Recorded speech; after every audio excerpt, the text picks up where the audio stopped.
கர்த்தருடைய நாமத்துக்கு மகிமையுண்டாவதாக. திருப்பூர் சாலமன் அவர்கள் பேசின ஓய்வு நாள் பற்றி பேசின பகுதி 3, அவர் பேசின பகுதி 3னுடைய விளக்கத்தை தான் நாம் கொடுத்துட்ருக்கோம். நம்ம ஏற்கனவே பகுதி 3னுடைய 2 விளக்கங்களை கொடுத்துருக்கோம். இப்போ அடுத்ததாக பகுதி 3னுடைய 3ஆம் பாகத்தையும் நம்ம என்ன பண்ண போகிறோம், விளக்க போகிறோம். அதாவது அவருடைய பார்ட் 3யவே நம்ம 3 வீடியோவாக என்ன பண்ணியிருக்கோம், எக்ஸ்பிளைன் பண்ணியிருக்கோம். இது 3வது வீடியோ. சரி, கர்த்தர் தாமே நம்மோடு கூட இருந்து உதவி செய்வாராக. வேதத்தில் ஒன்று இருக்குது.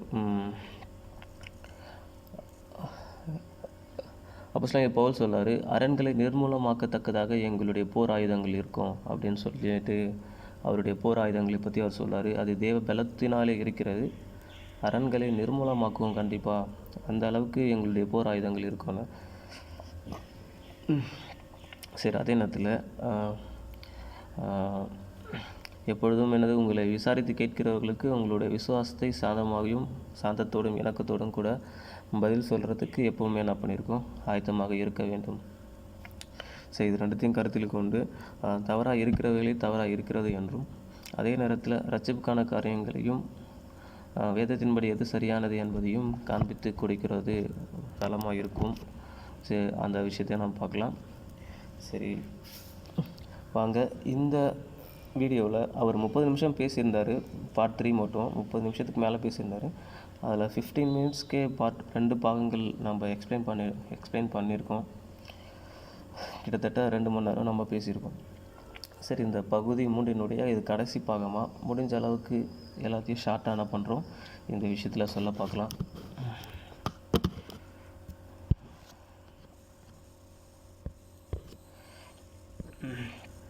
சரி வாங்க, அவர் என்ன சொல்கிறான்னு பார்க்கலாம். மட்டும் எடுத்துக்கொண்டு அந்த கற்பனை கைக்குள்ள, அந்த கட்டளைக்குள்ள ஓய்வு நாள் இருக்குல்ல, அதனால அவங்க கடைபிடிச்சிருப்பாங்க அப்படிங்கிற யூகத்திற்கு வருகிறார்கள். ஆனால் ஒட்டுமொத்த வேதாகமத்தின் சாராம்சம், அதிலும் முக்கியமாய் புதிய ஏற்பாட்டினுடைய சாராம்சத்தை நீங்க புரிந்து கொள்ள வேண்டும். நாம விசுவாசத்தினாலே, பை ஃபெய்த், அன்பினாலே தேவனுடைய நீதியை நிலைநாட்டுகிறோம். உங்களுக்கு ஒண்ணு புரிந்ததா? நீதியை நிலைநாட்டுகிறோம். வெறும் 10 கட்டளையை நிலைநாட்டல. கொலை செய்யாதிருப்பாயாக, விபச்சாரம் செய்யாதிருப்பாயாக இல்ல, அதற்குள்ள ஒரு பெரிய தேவனுடைய நீதி அடங்கி இருக்கிறது, அன்பு அடங்கி இருக்கு. ஒட்டுமொத்த தேவன் நீதியைத்தான் நம்ம நிலைநாட்டுகிறோம். ஒரு இடத்துல சொல்லுகிறார், உன்னுடைய மாடு ஒருவனை முட்டிருச்சுன்னு சொன்னா அதற்கான அபராத தொகையை நீ செலுத்தி ஆகணும்னு சொல்லி இருக்கிறாரு. இப்ப அந்த இது 10 கட்டளை இல்லை. அப்ப அதை நம்ம எடுத்துடலாமா? இல்ல. தேவனுடைய நீதி, அன்பின் பிரமாணத்திற்குள்ள நாம வந்துட்டதுனால இப்ப பாத்தீங்கன்னா அங்க ஒவ்வொரு சட்டமா எழுத்தா பார்த்து அவங்க பின்பற்றிட்டு இருந்தாங்க. ஓ, இப்படி போட்டிருக்கு, மாடு முட்டிருச்சுன்னா அவனுக்கு நான் இது கொடுக்கணும், மாடு முட்டலைன்னு சொன்னா பக்கத்துல உரசிட்டு போயிருச்சு, பெரிய ஆபத்து இல்லை, அவன் பயந்துதான் போயிட்டான், அப்ப நான் எதுவும் பண்ண தேவையில்லை. இப்படி எழுத்த பார்த்து பார்த்து பார்த்து பின்பற்றி கொண்டு இருந்தாங்க. இப்ப நான் அப்படி இல்லை. அதற்குள்ளாக அன்பு இருக்கிறது. ஒரு மாடு, என் மாடு ஒருத்தனை பயமுறுத்திருச்சு, முட்டலை, பயமுறுத்தினதுல கீழே விழுந்துட்டான், ஆனா நியாயப்பிரமாணத்துல அதுக்கு எந்த இதுவும் செலுத்த தேவையில்லை. ஆனால் விசுவாசத்தினால என்ன நீதியை நிலைநாட்டுறேன் பார்த்தா, அதுக்கும் நான் இந்த இதுக்கு நான் பணம் தர்றேன். அதுதான். கர்த்தருடைய நாமத்துக்கு மகிமையுண்டாவதாக. சரி, இப்போ என்ன சொல்லியிருக்காரு, ஒரு மாடு முட்டினால் என்ன பண்ணும், நியாயப்பிரமாணத்தில் பணம் கொடுக்கலாம், இல்லைன்னா பல்லுக்கு பல், கண்ணுக்கு கண், பதிலுக்கு பதில் என்ன பண்ணும், செய்யப்படும் அப்படின்ற விஷயத்த சொல்லியிருக்காரு. அது எந்த இடத்துல இருக்குது, அங்கே என்ன சொல்லியிருக்காங்கன்றத நம்ம வாசிக்கலாம். யாத்திராகமத்தில்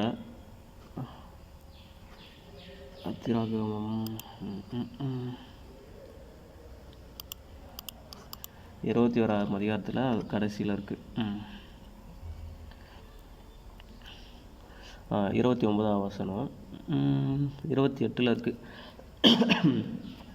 ஒரு மாடு ஒரு புருஷனையாவது ஒரு ஸ்திரீயையாவது முட்டினதினால் சாவுண்டானால் அந்த மாடு கல்லெறியப்பட வேண்டும். அதன் மாம்சம் புசிக்கப்படலாகாது. அப்பொழுது மாட்டின் எஜமான் ஆக்கினைக்கு நீங்களாயிருப்பான். தன் மாடு வழக்கமாய் முட்டுகிற மாடாய் இருந்து அது அதன் எஜமானுக்கு அறிவிக்கப்பட்டும் அவன் அதை கட்டி வைக்காததினால் அது ஒரு புருஷனையாவது ஒரு ஸ்திரீயையாவது கொன்று போட்டால் மாடும் கல்லெறியப்பட வேண்டும், அதன் எஜமானும் கொலை செய்யப்பட வேண்டும். அபராதம் கொடுக்கும்படி தீர்க்கப்பட்டதானால் அவன் தன் ஜீவனை மீட்கும் பொருளாக விதிக்கப்பட்ட அபராதத்தை கொடுக்க கடவன். அது ஒருவன் மகனை முட்டினாலும் சரி, ஒருவன் மகளை முட்டினாலும் சரி, இந்த தீர்ப்பின்படியே அவனுக்கு செய்யப்படும். அந்த மாடு ஒரு அடிமையானவனையாவது ஒரு அடிமை பெண்ணையாவது முட்டினால் அதற்கு உடையவன் அவர்களுடைய எஜமானனுக்கு 30 சேக்கல் நிறையான வெள்ளியை கொடுக்க கடவன். மாடு கல்லெறியப்பட வேண்டும். ஒருவன் ஒரு குழியை திறந்து வைத்ததினாலாவது ஒரு குழியை வெட்டி அதை மூடாதே போனதினாலாவது அதனாலே ஒரு மாடாவது ஒரு கழுதையாவது விழுந்தால் குழிக்கு உடையவன் அதற்கு ஈடாக பணத்தை மிருகத்தின் எஜமானுக்கு கொடுக்க கடவன். செத்ததோ அவனுடையதாக வேண்டும். அப்போ என்ன சொல்கிறான்னா, உன்னால் ஒருத்தனுக்கு நஷ்டம் ஆயிடுச்சுன்னா அதுக்கு என்ன பண்ணணும், அதுக்கான பணத்தை என்ன பண்ணணும் நீங்கள் கொடுக்கணுன்றது தான் இங்கே சொல்லப்பட்டிருக்க விஷயம். மாடு உரசிட்டு போச்சு, பயந்ததுனால அவன் கீழே எங்கன்னா விழுந்து அடிபட்டுச்சுன்னா அதுக்கு நீங்கள் பணம் கொடுக்கக்கூடாதுன்னு நியாயப்பிரமாணத்தில் இல்லை. மாடு முட்டுற மாதிரி வந்து பயத்தினால நீங்கள் உங்களுக்கு காயம் ஏற்பட்டால் கூட அந்த எஜமானன் அதற்கான பணத்தை நிச்சயமாக கொடுப்பார். நியாயப்பிரமாணத்தில் இது இருக்குது. இது என்னமோ பணத்தை கொடுக்கறது வந்து அன்பின் பிரமாணம் அப்படின்னு தனியாக சொன்னார். அந்த அன்பின் பிரமாணம் வந்து அதுவும் நியாயப்பிரமாணத்தில் தான் இருக்குது. சரி, அடுத்து சொல்ல, ஒருத்தனுடைய மாடு ஒரு மாடு இன்னொரு மாடை முட்டிச்சுனா கூட உயிரோடு இருக்க மாட்டை என்ன பண்ணணும், அந்த உரிமையாளருக்கு கொடுத்துடணும். செத்து போனவங்களே அவங்களுக்கு கொடுத்துடணும். செத்து போன மாட்டை என்ன பண்ணுவாங்க, பங்கிட்டுவாங்க. உயிரோடு இருக்கிற மாட்டை அவர்கள் விற்று அதன் கிரயத்தை பங்கிட்டு செத்ததையும் பங்கிட்டுக் கொள்வார்கள். அந்த மாடு முன்னமே முட்டுகிற மாடு என்று அதன் எஜமான் அறிந்திருந்தும் அதை கட்டி வைக்காதிருந்தால் அவன் மாட்டை கொடுக்க கடவன். செத்ததோ அவனுடையதாகும். அப்போ எல்லாமே தெரியுது, அது முற்ற மாடுன்னு தெரிஞ்சு ஒருத்தன் கட்டி வைக்காததுனால ஏற்பட்ட நஷ்டமாக இருந்துச்சுன்னா உயிரோடு இருக்க மாட்டை அவங்ககிட்ட கொடுத்துருவாங்க, செத்த மாட்டையும் எடுத்துக்க வேண்டியதுதான். இதுவே தெரியாமல் முட்டிடுச்சுன்னா உயிரோடு இருக்க மாட்டை என்ன பண்ணுவாங்க, விற்று அது ரெண்டுத்தையும் பங்கிட்டுக்குவாங்க. செத்த மாட்டையும் 2 பேர் என்ன பண்ணுவாங்க, பங்கிட்டு கொள்வார்கள். அப்போ நியாயப்பிரமாணத்தில் எல்லாத்துக்கும் பதில் இருக்குது. நஷ்டம் உண்டாச்சுன்னா அதுக்கான பணத்தை கொடுக்க வேண்டும். இது வந்து நியாயப்பிரமாணத்தில் சொல்லலை. நியாயப்பிரமாணம் வந்து இதெல்லாம் கவர் பண்ணலை அப்படின்ற மாதிரி அண்ணா சொல்கிறாரு. அப்படி கிடையாது. அங்கேயும் அன்பு இருந்துச்சு. தேவன் தான் மாட்டுக்காக எல்லா காரியத்தையும் மாட்டுக்காக மட்டும் இல்லை, அதனுடைய எஜமானனுக்காக. ஒரு மாடு முட்டிடுச்சுன்னா முட்டலைன்னா எல்லா விஷயத்துக்காகவும் தேவன் இதெல்லாம் நியாயம்னு பார்த்தாரோ அதை தான் நியாயப்பிரமாணத்திலே சொல்லியிருக்கிறார். சரி, அண்ணனுக்கு அது தெரிஞ்சிருக்க வாய்ப்பில்லை.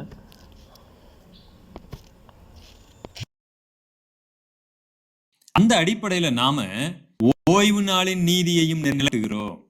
10 கற்பனைகள், எல்லா கற்பனைகளையும் அன்பினாலே, விசுவாச அன்பினால அந்த நீதியை நிலைநாட்டி கொண்டு இருக்கிறோம். ஓய்வு நாள்ல என்ன நீதிங்க? ஓய்வு நாள் எதற்காக? நீங்க யாத்ரா புஸ்தகத்திலிருந்து ஓய்வு நாளை குறித்து வாசிக்கும் பொழுது, அந்த நாளிலே உன்னுடைய பிள்ளைகள் எல்லாரோடும் சேர்ந்து நீ என்னுடைய ஸ்தலத்துல வந்து பூரித்திருப்பாயாக. அப்ப என்ன அர்த்தம்? தேவனோடு நேரம் செலவிடணும், தேவனிடத்துல ஐக்கியமா இருக்கணும். தேவனுடைய ஆலயத்துல நாம என்ன செய்ய வேண்டி இருக்கிறது? ஐக்கியமா இருக்கு. ஆனா ஒரு அதே தான் நானும் சொல்ல வரேன். தேவனுடைய ஆலயத்தில் ஐக்கியமாக இருக்க வேண்டும், தேவனோடு கூட ஓய்ந்திருக்க வேண்டும்ன்றதான். ஆனால் அந்த நாள் வந்து தேவன் சொன்ன நாளில் பண்ணாமல் வேறு நாளில் பண்ணிங்கன்னா அதை எப்படி தேவன் ஏற்றுப்பார்? அப்போ தேவனோடு ஓய்ந்திருக்கணுன்றத நான் முடிவு பண்ணக்கூடாது. தேவனோடு ஓய்ந்திருக்கணுன்றதுக்கான எல்லா டிசிஷனையும் தேவன் சொல்லியிருக்க மாதிரி தேவன் எடுத்த டிசிஷனுக்கு நான் கீழ்ப்படியணும். தேவன் எடுத்த முடிவுக்கு நான் என்னை அர்ப்பணிக்க வேண்டும். அதுக்காக தான் அர்ப்பணித்து வரேன்னு அர்த்தமே. அதுக்கு பேர் தான் ஆராதனை. சரி, ஆசாரியர்களுக்கு எது ஓய்வு நாள்? ஆசாரியர்களுக்கும் 7ஆம் நாள் தான் ஓய்வு நாள் பிரதர், உண்மைதான். ஆனாலும் வித்தியாசமே கிடையாது. ஆசாரியர்கள் எல்லா நாளும் தேவாலயத்தில் இருக்கணும். இந்த மற்ற ஆட்கள் இருக்காங்க பார்த்தீங்களா, அவங்க தான் 7ஆம் நாள் மட்டும் எங்க வருவாங்க, தேவாலயத்துக்கு வருவாங்க. வீட்டில் அன்னைக்கு மட்டும் வேலை செய்யாம ஓய்ந்திருப்பாங்க. ஆனா ஆசாரியர்கள் அப்படி இல்லை, எல்லா நாளும் தேவாலயத்துல வேலை செய்கிறார்கள். அவங்க எல்லா நாளும் தேவனோட ஐக்கியமா இருக்கிறாங்க. அண்ணனுக்கு ஆசாரிய முறைமையை பற்றி தெரியவில்லை என்று நினைக்கிறேன். அவர்களுக்கான ஆசாரிய முறைமைன்னு இருக்குது. ஒரே எல்லா ஆசாரியர்களும் எல்லா லேவியர்களுமே எப்போவுமே 7 நாளுமே தேவாலயத்தில் இருப்பாங்க அப்படி கிடையாது. ஆசாரிய முறைமை இருக்குது. அவங்கவுங்களோட முறைமையின்படி என்ன பண்ணுவாங்க, வந்து ஆசாரிய ஊழியம் செய்வாங்க. ஒரு மாதமோ 2 மாதமோ அவர்களுக்கு எவ்வளோ நாள் குறிக்கப்பட்டிருக்கோ ஆசாரிய முறைமை ஒரு குறிப்பிட்ட நாள், அந்த குறிப்பிட்ட நாள் வரைக்கும் என்ன பண்ணுவாங்க, அவர்கள் ஆலயத்திலேயே தங்கி என்ன பண்ணுவாங்க, மற்ற நாள் 6வது நாளும் 7வது நாளும், அதாவது மொத்தமாக அவர்கள் எத்தனை நாள் ஆலயத்தில் இருக்கிறார்களோ அத்தனை நாளும் அவர்கள் ஆலயத்தில் என்ன பண்ணுவாங்க, ஆசாரிய ஊழியம் செய்வார்கள். அவருடைய ஆசாரிய ஊழியம் செஞ்சு முடிச்சுட்டு போனதுக்கப்புறம் அவர்களும் சாதாரண மனிதர்கள் தான். அவர்களும் ஒவ்வொரு ஓய்வு நாள் தூரம் என்ன பண்ணுவாங்க, ஆலயத்தில் தேடி வந்து தான் என்ன பண்ணுவாங்க, ஆசரிப்பாங்க. அப்போ ஒர்க்கில் ஆசாரியர்கள் வேலையில் இருக்கும்பொழுது தான் அவர்களுடைய எல்லா நாளும் வேலை நாள். ஆசாரியர்கள் வீட்டுக்கு போனதுக்கப்புறம் அவங்க ஓய்வு நாளுக்கு தான் அவங்க திரும்பி வர போகிறாங்க.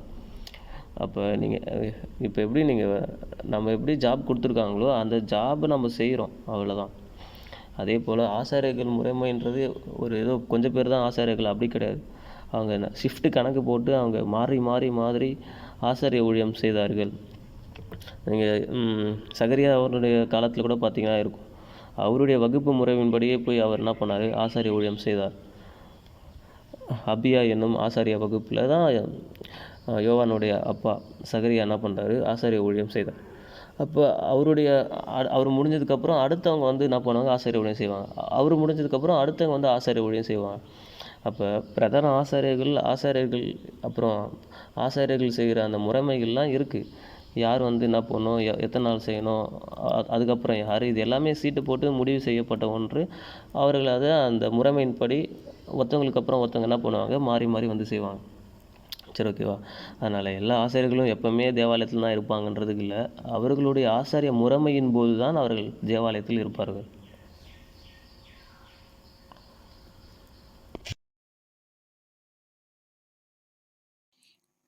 ஆனா இஸ்ரவேலர்கள் மற்ற கோத்திரத்தார், லேவி கோத்திரத்தும் இல்லாம மற்ற கோத்திரத்தார் அப்படி இருக்க மாட்டாங்க.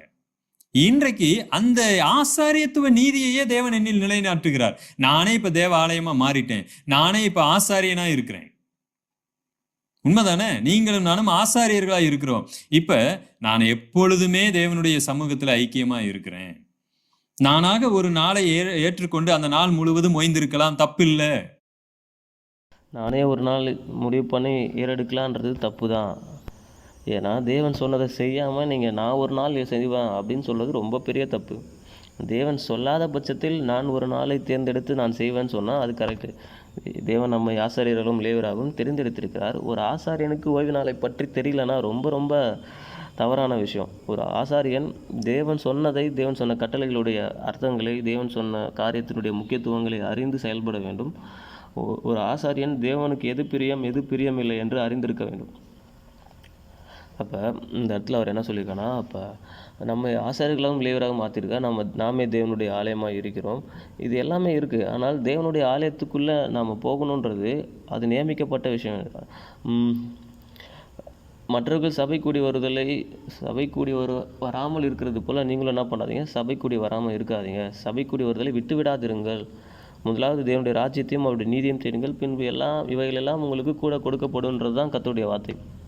அப்போ ஆசாரியர்களாக இருந்தாலும் தேவனுடைய ஆலயத்தை தேடி வர வேண்டும். ஆசாரியர்கள் எதுக்காக அவங்க ஓய்வு நாளையும் வேலை நாளாக்குறாங்க, மற்றவர்கள் தேவனோடு கூட ஓய்ந்து இருக்கிறதுக்கு அவர்கள் உதவியாக இருக்கிறதுனால தான் அவங்களுக்கு முக்கியமான வேலை நாள். தேவன் வேலை செஞ்சால் கொன்றுவன்னு சொல்லியிருந்தார் ஓய்வு நாளில். ஆனால் அப்படி இருக்கிற பட்சத்தில் அவர்கள் ஓய்வு நாளிலேயும் வேலை செய்கிறார்கள் என்றால் அது அவர்கள் தேவனுடைய எவ்வளவு முக்கியமான வேலையை செய்கிறாங்க. ஓய்வு நாளுடைய எவ்வளோ முக்கியமான வேலையை அவங்க செஞ்சிருக்கிறதுனால தான் அவர்கள் வேலை செய்ய அனுமதிக்கப்பட்டார்கள். அந்த வேலை ரொம்ப முக்கியம். அன்றைக்கி நான் போகாமல் வேறு நாள் நான் போகிறேன்னு சொன்னார்னா அது எப்படின்னு நீங்களே பார்த்துக்கங்க. அதாவது தேவன் நியமித்திருக்க காரியங்கள் இருக்குது, நாமளே ஒன்றுத்துக்கு முக்கியத்துவம் கொடுக்குது. அதாவது தேவன் சொன்ன காரியத்துக்கு முக்கியத்துவம் கொடுக்காமல் நாம் அதற்கு எதிராக நீங்கள் முக்கியத்துவம் கொடுக்குற மற்ற காரியங்கள் இருக்குது. ஆனால் தேவன் சொன்ன காரியங்களுக்கு விரோதமாக நான் ஒரு காரியத்தை முக்கியத்துவப்படுத்துவேன்னு சொல்கிறது அது மிகப்பெரிய இருதய கடினத்தை தான் உருவாக்கும். ஏன்னா அது கீழ்ப்படிதலை தேவன் ஒரு நாளை அந்த ஓய்வு நாளை நீங்கள் கடைபிடிக்கணுன்றதை சொல்லலைன்னா அநேகருடைய இருதய கடினம் கண்டிப்பாக வெளிப்பட்டிருக்காது. அநேகருடைய இருதய கடினங்கள் வெளிப்படும்படியாக தேவன் எல்லா கட்டளைகளையும் கொடுத்துருக்காரு. அதே நேரத்தில் தேவன் நீதியாக தான் கொடுத்துருக்காரு. எந்த ஒரு மனுஷனும் தேவனை தேடி வந்து தான் ஆகணும். வாரத்தில் ஒரு நாள் தேவன் நம்மை சந்திக்கணும்னு நினைக்கிறாரு. தேவன் நம்மை சந்திக்கணும்னு நினைக்கிறார். நாம் போய் தேவனை சந்திக்கணுன்றது இருக்குது. ஆனால் 2 பேரும் சந்திக்கணும்னா 2 பேரும் ஒரே நாளில் வந்தால் தான், அவர் சொன்ன நாளில் போனால் தான் நாம் அவரை சந்திக்க முடியும். புரியுதா உங்களுக்கு? இப்போ அவர் வர சொன்ன நாளில் நம்ம போகணுன்றதை நீங்கள் புரிஞ்சுக்கங்க. நான் போகிற நேரத்துக்கு அவர் வரணுன்றது அது ஒபீடியன்ஸ் கிடையாது. அது கீழ்ப்படிதல் இல்லை. அது கீழ்ப்படியாமையை காண்பிக்கிறது. சரி, அதனால் வேதத்தில் சொல்லப்பட்டிருக்குன்னா ஓய்வு நாள் இருக்கிறது. இன்றைக்கி இல்லை, இன்றைக்கி நேற்று இன்றும் என்றும் என்றும் ஓய்வு நாள் மாறவே மாறாது. கண்டிப்பாக ஓய்வு நாள் அது இருக்குது. அது எதற்காக கொடுக்கப்பட்டிருக்குன்னு வேணால் ஆராய்ந்து பாருங்கள். இவ்வளோ நேரம் ஓய்வு நாள் இருக்குன்றதுக்கே இவ்வளோ பேச வேண்டியதாக இருக்குது. ஆனால் ஓய்வு நாள் எப்படி இருக்குது தெரியுமா அப்படின்னு பேச வேண்டியது. ஓய்வு நாளுக்குள்ளே என்னென்ன இருக்குது தெரியுமா? ஒரு ஓய்வு நாளுக்குள்ளே ஒரு மனுஷன் கற்றுக்கொள்ள வேண்டிய காரியங்கள் என்ன இருக்குது தெரியுமா? எவ்வளோ காரியங்கள் இருக்குது. எதுக்காக தேவன் நம்ம சந்திக்க விரும்புகிறார்? அதுவும் வாரத்தில் ஒரு நாள் அவரால் பார்க்காம இருக்க முடியல. ஆனால் நாம் அவர் சொன்ன நாளில் வராமல் அப்படியே நான் வரும்போது தான் வருவேன் அப்படின்றது கொஞ்சமும் நியாயமும் கிடையாது.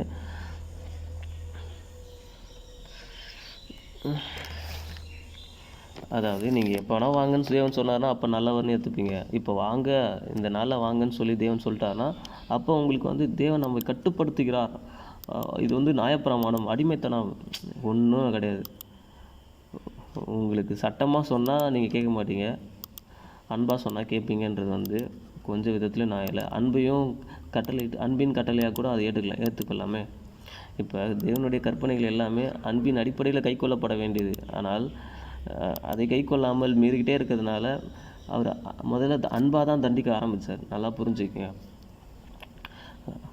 நியாயப்பிரமாணத்தை மீறுகிறது பாவம்னு சொல்லி புரிய வச்சு எப்படியாவது அதுலேருந்து வெளியே கொண்டு வரணுன்றதுக்காக தான் பாவ மன்னிப்பை ஏற்படுத்தினா கிறிஸ்து இயேசுவை அனுப்பினார். ஆனால் இன்னும் நீங்கள் கர்த்தருடைய கற்பனைகளுக்கு விரோதமாக எதிர்த்து நின்றே இருந்தீங்கன்னா நிச்சயமாக தேவன் நியாய தீர்ப்பு நாளிலே எல்லாத்துக்கும் பதில் சொல்வார்.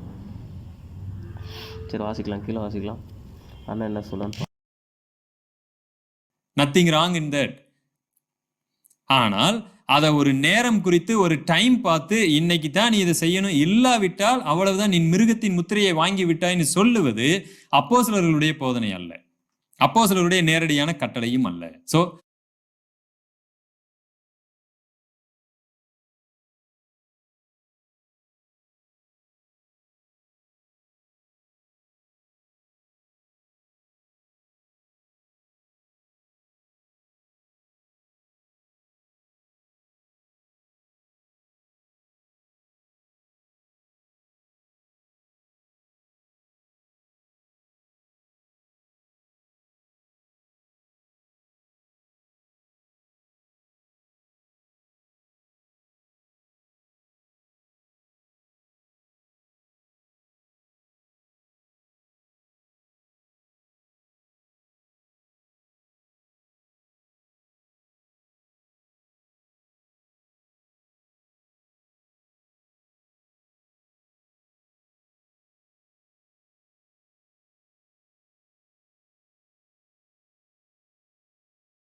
ம், சரி, அதாவது நம்ம என்ன சொல்ல வரோன்னா,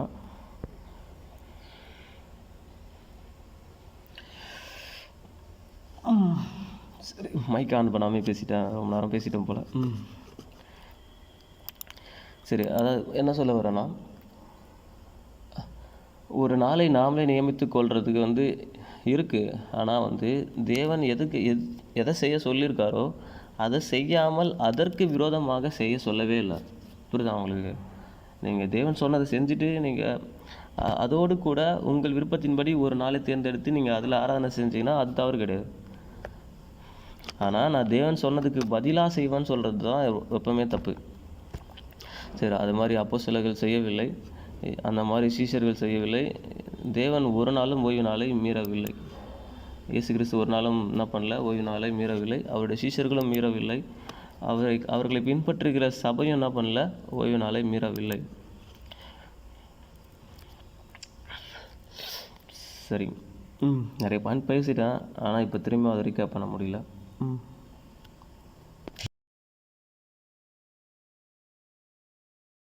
அதாவது ஒரு வேத விளக்க அடிப்படை சட்டத்தை நீங்க தெரிஞ்சுக்குங்க. நேரடியான கட்டளை, அப்போஸ்தலர்கள் நேரடியான கட்டளை கொடுத்திருக்க வேண்டும். அதை அவர்கள் ஃபாலோ பண்ணியிருக்கணும். சபைகள் அதை ஃபாலோ பண்ணியிருக்க வேண்டும். அப்பதான் நாம் அதை கீழ்ப்படிய முடியும். இப்போ அண்ணா சொன்னார், நேரடியான கட்டளைகளை தான் நாம் ஏற்றுக்கொள்ள முடியும் அப்படின்னு அவர் சொன்னார். நல்லா புரிஞ்சுங்க, தேவன் நேரடியான கட்டளையில் தான் ஓய்வு நாளை பற்றி சொன்னார். 6 நாள் வேலை செய்து நீ 7ஆம் நாள் என்ன பண்ண, ஓய்ந்திருப்பாயாக, ஓய்வு நாளை பரிசுத்தமாக ஆசரிக்க நினைப்பாயாக, அதை ஆசீர்வதித்தார், பூரித்தார். இது எல்லாமே ஓய்வு நாளை பற்றி அவர் சொன்ன போதெல்லாம் ஓய்வு நாளை தேவன் என்ன பண்ணார், நேரடியான கட்டளையாக தான் கொடுத்தார். அது உங்கள் கண்ணுக்கு தெரியல. அப்போ மனுஷர்கள் வந்து தேவனுடைய கட்டளைக்கு எதிர்த்து நிற்பது ரொம்ப ரொம்ப தவறு. ஓகேவா? சரி, அப்போ அப்போஸ்தலனாகிய பவுல் நேரடியாக என்ன பண்ணார், அவர் வாழ்ந்து காண்பித்தார். விருத்தசேதனம் செய்து காண்பித்தார். தீமோத்தேயுக்கு விருத்தசேதனம் பண்ணிக்கொள்கிறவங்களுக்கு உதவி செஞ்சார். தானும் அப்பொழுது சுத்திகரித்து கொண்டார். இது எல்லாமே மிகப்பெரிய ஆதாரம். அவர் வந்து நடிக்கலை, அவர் வந்து ஏதோ ஒரு ஆதாயத்துக்காக அப்படி பண்ணல, யாரோ ஒருத்தவங்களுக்கு கன்வின்ஸ் பண்ணுறதுக்காக, யாரோ ஒருத்தவங்களை அமைதிப்படுத்துறதுக்காகவோ இல்லை அந்த இடத்துல நுழைஞ்சு ஊழியம் செய்வதற்காகவோ என்ன பண்ணல. அப்போஸ்தலனாகிய பவுல் அப்படி நடந்து கொள்ளல. ஏனென்றால் எல்லா சபைக்கும் அவர் நிருபத்தை எழுதி அனுப்பும்போது என் நடக்கையை பின்பற்றுங்கள், என்னை பின்பற்றுங்கள் அப்படின்னு பேசுகிறவர். அதனால் தன் நடக்கையினாலும் தன்னுடைய உபதேசத்தினாலும் மிகவும் உத்தமமாக நடந்து கொண்டார் அப்போஸ்தலனாகிய பவுல். எவ்வளவு திவ்ய உண்மையோடு நடந்தோம் என்பதற்கு நாங்கள் வெளியரங்கமாய் சாட்சியாக இருக்கிறோம். பரிசுத்த ஆவியானவர் சாட்சியாக இருக்க, என்னோட கூட என் குமாரனுடைய சுவிசேஷத்தினாலே அவருடைய ஆவியானவர் என்னோட கூட இருந்து சாட்சி கொடுக்கிறார், தேவன் சாட்சி கொடுக்குறான்னு அப்போஸ்தலனாகிய பவுல் மிகவும் தைரியமாக பேசுகிறார். எந்த இடத்துலையும் நான் தப்பு பண்ணிட்டேன், நான் வந்து அந்த இடத்துல அப்படி நடந்திருக்கக்கூடாது, விருத்தசேதனம் பண்ணியிருக்கக்கூடாதுன்னு அப்போஸ்தலனாகிய பவுல் ஒரு நாளும் அப்படி பேசவே இல்லை. அப்போஸ்தலனாகிய பவுல் செய்தது சரிதான். நேரடியான கட்டளை இருக்கிறது. நியாயப்பிரமாணத்தை என்ன பண்ணலாம், கை கொள்வது தவறு கிடையாது. ஆனால் புறஜாதிகள் விருத்தசேதனம் பண்ணிக்கொள்வது தவறு. இஸ்ரவேல் ஜனங்கள் விருத்தசேதனம் பண்ணிக்கொள்ள தேவையில்லை என்று நாம் புறஜாதிகள் சொல்வதும் தவறு. ஏன்னா அவங்களுக்காக தேவன் என்ன வச்சிருக்காருன்னே தெரியாமல் இதெல்லாம் பேசக்கூடாது. சரி, நம்ம தொடர்ந்து பார்க்கலாம். நிறைய விஷயங்கள் அப்போஸ்தலர்கள் ஃபாலோ பண்ணாங்க, பின்பற்றினாங்க. ஆனா அதை நேரடியா கட்டளையா நமக்கு கொடுக்கல. அவைகளை நாம பின்பற்ற வேண்டிய அவசியம் இல்லை. அவசியம் இருக்கிறது. ஏனென்றால் சபை சந்திக்கக்கூடிய சூழ்நிலைகளை எப்படி அவர்கள் கையாள வேண்டும் என்று தான் அப்போஸ்தலனாகிய பவுல் ஒவ்வொரு சூழ்நிலையிலும் அவர் நடந்து காண்பித்தார். அதை நம்ம பின்பற்ற வேண்டிய அவசியத்தில் இருக்கிறோம். ஒவ்வொரு காரியங்களுமே அது உபதேசங்கள் தான். அப்போஸ்தலருடைய வாழ்க்கையே ஒரு உபதேசம் தான்.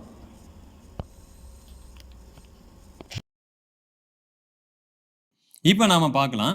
இப்ப அப்போஸ்தலர்கள் ஓய்வு நாளை நேரடியான ஒரு கட்டளையாக எந்த ஒரு இடத்திலும் விசுவாசிகளுக்கு எழுதி தரவே இல்லை. இவ்வளவு விஷயத்தை எழுதி கொடுத்தவங்க ஒரு இடத்துல கூட ஓய்வு நாளை ஆசரிக்க வேண்டும் எழுதி கொடுக்கவே இல்லை. அப்ப சபை அப்போஸ்தலர்கள் நேரடியான கட்டளையில் ஓய்வு நாளை ஆசரிக்கணும்னு சொல்லி எழுதி கொடுக்காததுனால அது இல்லைன்னு அர்த்தம் இல்லை. ஒரு விஷயத்தை நாம் செய்து கொண்டே இருக்கிறோம். ப்ராக்டிஸில் எல்லாருமே செஞ்சுட்டே இருக்காங்க. அந்த செஞ்சுட்டே இருக்கிற விஷயத்தை நீங்கள் செய்யுங்கன்னு சொல்லி எழுத வேண்டிய அவசியம் கூட தான் இல்லை. புரியுதா அவங்களுக்கு? அப்போ அவர்கள் எல்லாரும் செய்து கொண்டு தான் இருக்காங்க. செஞ்சுட்டே இருக்கிறவங்கள பார்த்து நீங்கள் செய்யுங்கன்னு சொன்னாங்கன்னா நம்ம என்ன செய்யலையா, செய்யாதவங்க மாதிரி நம்மக்கிட்ட செய்ன்னு சொல்லிட்டு எழுதிட்டு இருக்காரே அப்படின்னு சொல்லிட்டு அப்போ தான் அவரை தவறாக நினைப்பார்கள். புரியுதா உங்களுக்கு? அவர் ஓய்வு நாளை குறித்து எழுதாததுனால பெரிய ஒரு ஓய்வு நாள் இல்லைன்ற அர்த்தம் இல்லை. ஓய்வு நாளை எல்லாரும் மிக தெளிவாக அறிந்திருந்ததினால அதை பற்றி சொல்ல வேண்டிய கட்டாயத்தில் அப்போஸ்தலனாகிய பவுல் இல்லை. அதனால தான் நேரடியாக ஓய்வு நாளை குறித்த எந்த கட்டளையும் அப்போஸ்தலனாகிய பவுல் சொல்லவில்லை. ஏன்னா ஓய்வு நாள் தூரம் கூடி வந்து கர்த்தருடைய வார்த்தை கேட்குறவங்க கிட்ட போயிட்டு ஓய்வு நாள் நீ வா கண்டிப்பாக வரணும் அப்படின்னு அப்போஸ்தலனாகிய பவுல் பேசவே இல்லை. ஒரு விஷயத்த சொல்லாதனால அது கண்டிப்பாக இல்லைன்னு அர்த்தம் கிடையாது. அதனால் தெளிவாக புரிஞ்சுக்கங்க. சரி,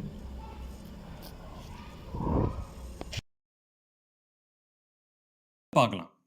சபை வரலாற்றில் ரொம்ப தூரம் போக வேண்டாம். இன்றைக்கு சிலருக்கு என்ன குற்றச்சாட்டை வைக்கிறாங்க? கிபி 300 அந்த கான்ஸ்டன்டைன் காலத்துல சட்டமாய் மாற்றப்பட்டு விட்டது. அது என்ன, ஒரு கவுன்சிலை எடுத்துக்கொள்கிறாங்க. அந்த கவுன்சிலில் ஞாயிற்றுக்கிழமை தான் கூடி வரணுங்கிற ஒரு சட்டம் மாற்றப்பட்டு விட்டது அப்படின்னு நம்புறாங்க. உண்மைதான். அந்த நாளிலே ஞாயிற்றுக்கிழமை கூடி வர வேண்டும் சொல்லிட்டு எல்லா சபைகளுக்கும் சட்டம் நியமிக்கப்படவில்லை. அந்த கான்ஸ்டன்டைனுக்கு கீழாக இருக்கக்கூடியதான சபைகளுக்கு அந்த நியமனம் பொருந்தும். அதற்கு வெளியே இருக்க அப்போ நல்லா புரிஞ்சுக்கங்க. கான்ஸ்டன்டைன் கீழே இருக்கிற அவர்களுடைய சபைகளால் தான் ஞாயிற்றுக்கிழமை ஆராதனைன்றது பரவ ஆரம்பித்தது. புரியுதா உங்களுக்கு? ஒரு ராஜாவின் கீழே தான் ஆனால் அது ஞாயிற்றுக்கிழமை ஆராதனை செய்யலான்ற அந்த விஷயம் உலகம் முழுவதும் பரவ ஆரம்பிக்கிறது. அப்பொழுது தான் அவருடைய சபைகளுக்கு அவருக்கு கீழே இருக்கிற சபைகளுக்கு அவர் கட்டளையிடுகிறார். ஆனால் அதே சமயத்திலும் அந்த நாளில் கூடி வராமல் ஓய்வு நாளில் கூடி வந்து தேவனை ஆராதித்தவர்களும் இருந்து கொண்டு தான் இருந்தார்கள். சரித்திரம் எப்பவுமே ரெண்டுத்தையும் காமிக்கும், நல்லதையும் காமிக்கும், கெட்டதையும் காமிக்கும். அதனால் எது நல்லதுன்னு தெளிந்த கண்களோடு கூட பார்க்கறது தான் நலமாக இருக்கும். ஒரு ராஜாவை நல்லவனாகவும் பார்க்க முடியும், ஒரு ராஜாவை கெட்டவனாகவும் காமிக்கும். ஒரே ராஜா தான், ஆனால் எழுதுகிற 2 எழுத்தாளர்கள் அவரை நல்லவனும் எழுதலாம், அவரை கெட்டவனும் எழுதலாம்.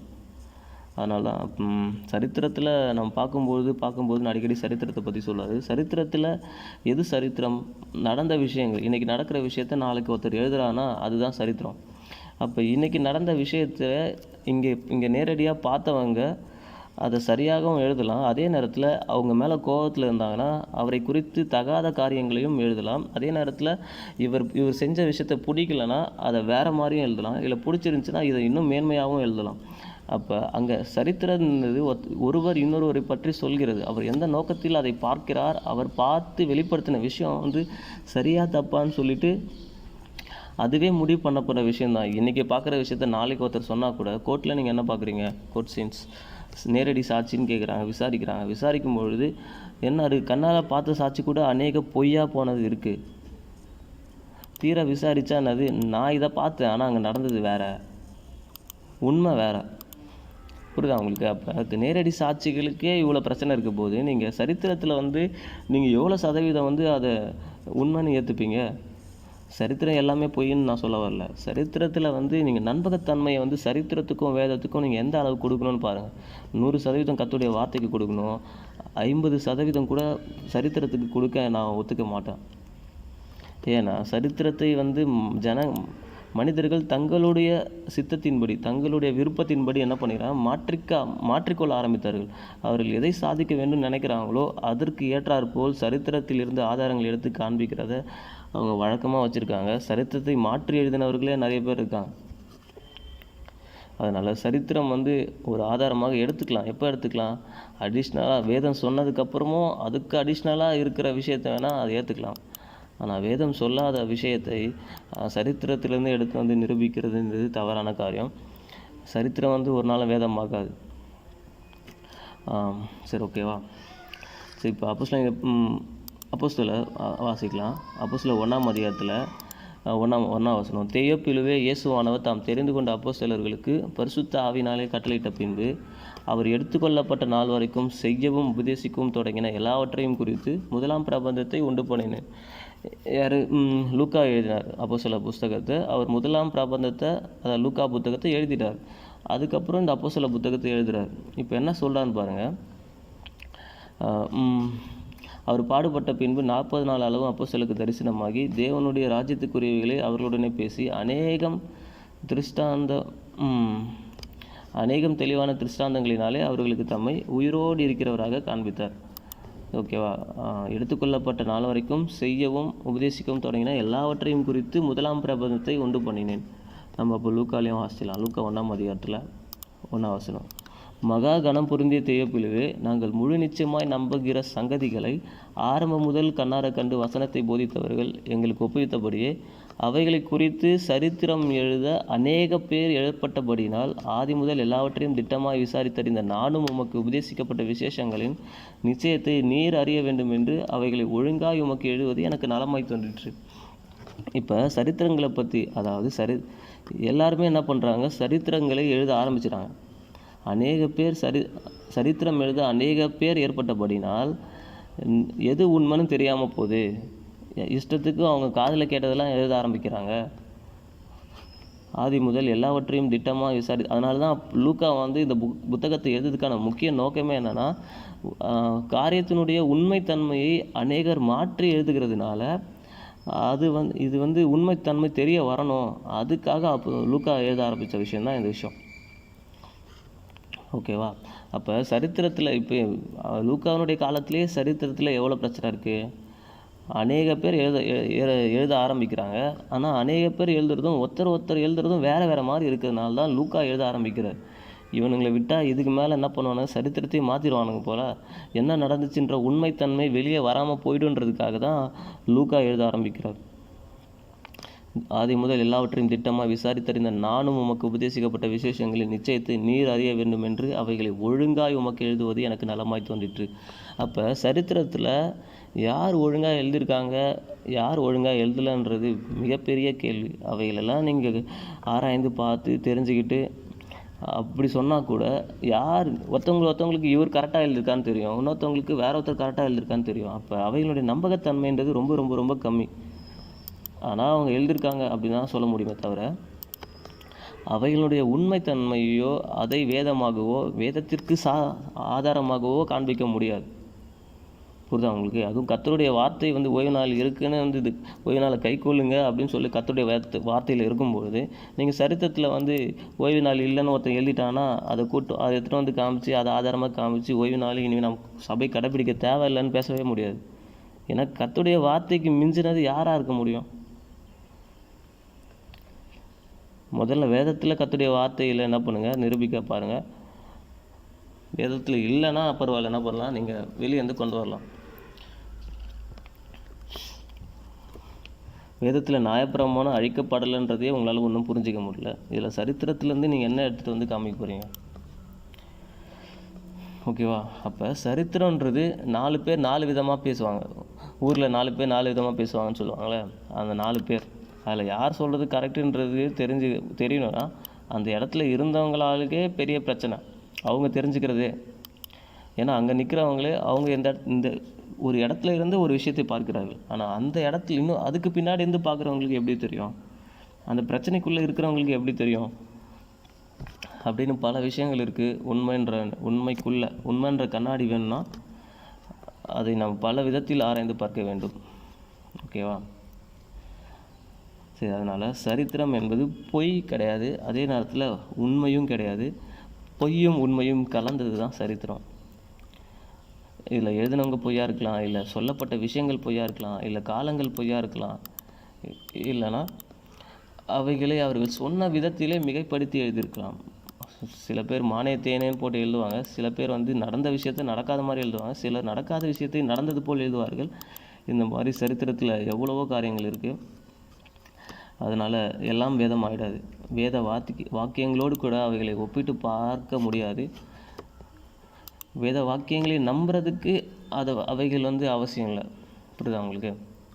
சரித்திரங்களை தெரிந்து கொள்ளலாம், அவ்வளோதான். சரி, என்ன சொல்லலான்னு பார்க்கலாம். பொருந்தாது. அப்ப அவங்க ஞாயிற்றுக்கிழமை கூடி வந்தாங்க. இப்ப நமக்கு ஒரு கேள்வி எழும்புது, அதுக்கு அப்புறம் தான் ஞாயிற்றுக்கிழமை எல்லாம் சபையா மாத்திட்டாங்களான்னு கேட்டா இல்லவே இல்லை. அந்த கிபி 300 அந்த சட்டம் இயற்றப்பட்டது பாத்தீங்களா? அந்த இதுக்கு முன்னாடி என்ன வரலாற்றில் நடந்தது அப்படிங்கிறத உங்களுக்கு நான் சுட்டி காண்பிக்க விரும்புகிறேன். ஒன்று மட்டும் நல்லா தெளிவாக புரிஞ்சுக்க, சரித்திரத்தை சொல்கிறவர்கள் வந்து சரித்திரத்தை போய் கிட்ட போய் நின்று பார்க்கல. அந்த நிகழ்வு நடக்கும்போது கிட்ட இருந்து பார்த்து அது உண்மைன்னு தெரிஞ்சவங்க கிடையாது. அதை எழுதினவங்களும் கூட அந்த நிலமை கிடையாது. அவங்களும் அந்த நீ எப்படி இந்த விஷயத்தை எழுதுன, அவன் சொன்னான், அவங்ககிட்ட போய் கேட்டால் உனக்கு யார் சொன்னான், அதே மாதிரி தான் தெரியுது அவங்களுக்கு. சரித்திரம் எழுதுறவர்களும் பல விஷயங்களை கேட்டு தான் எழுதுனாங்க. அதனால் எல்லா காரியங்களினுடைய உண்மைத்தன்மைன்றது ரொம்ப ரொம்ப அவசியமாக இருக்குது. சரி, அப்போ கிபி 300 தான் ஓய்வு நாள் ஞாயிற்றுக்கிழமையில் மாற்றப்பட்டுச்சுன்றதை அவர் ஏற்றுக்க மாட்டேன்னு சொன்னார். ஆமாம், அப்போ தான் கான்ஸ்டான்டினுடைய காலத்தில் தான் அவர் கட்டளையாக கொடுக்கப்பட்டதுன்னு சொன்னார். அதுக்கு முன்னாடியும் இருந்துச்சு அப்படின்னு சொல்லிட்டு அவர் சொல்ல வருகிறார். நான் என்ன சொல்ல வரேன்னா, அவர்கள் ஞாயிற்றுக்கிழமை கூடினார்கள் அப்படின்னு வேதத்துலேயும் இருக்குது. அதே நேரத்தில் ஓய்வு நாளில் கூடினாங்கன்னு இருக்குது. இப்போ சரித்திரம் எழுதுறவங்க ஒருத்தர் ஓய்வு நாள் எழுதுனாங்கன்னு நிறைய பேர் புத்தகம் எழுதியிருக்காங்க. சில பேர் என்ன பண்ணுறாங்க, நான் வாரத்தின் முதல் நாள் கூடி வந்தாங்கன்றதையும் எழுதுகிறாங்க. சரி, அவர்கள் அந்த விஷயத்தை எப்படி பார்த்தாங்கன்றதை தான் நம்ம புரிஞ்சிக்க முடியுமே தவிர, அதில் வந்து யாருடைய எண்ணம் தவறு யாருடைய எண்ணம் சரின்றத அவர்களுடைய புத்தகங்களினாலோ அவர்களுடைய எழுத்துக்களினாலேயோ நாம் புரிந்து கொள்ள முடியாது. இப்போ இதுவே பெரிய ஒரு டிசாஸ்டர்னால் என்ன பண்ணிப்போம், அந்த காலத்தில் இவன் குண்டு போட்டான், அந்த இடத்துல இவ்வளோ பிரச்சனை நடந்துச்சு அப்படின்றத ஒரு விஷயமா பதிவு செஞ்சுருப்பாங்க. ஆனால் முதல்ல யார் குண்டு போட்டான்ற விஷயம் வந்து அங்கே இருக்கிறவங்களுக்கே தெரிஞ்சிருக்காது. எதனால் இந்த பிரச்சனை வந்துச்சுன்றது உங்களுக்கு உள்ளே இருக்கிறவங்களுக்கும் தெரியாது. ஏன்னா எங்கேயோ இருந்து எவனோ பிரச்சனை பண்ணியிருப்பான், அங்கேருந்து அவங்க எல்லாத்தையும் பண்ணியிருப்பாங்க. சரி, அதனால் உண்மைத்தன்மை அப்படின்றது சரித்திரத்தை நீங்கள் பின்னோக்கி பார்க்கும்போது உங்களால் அவ்வளவு எக்ஸாக்டாக என்ன பண்ண முடியாது, எந்த ஒரு காரியத்தையுமே புரிந்து கொள்ள முடியாது. ஓகேவா?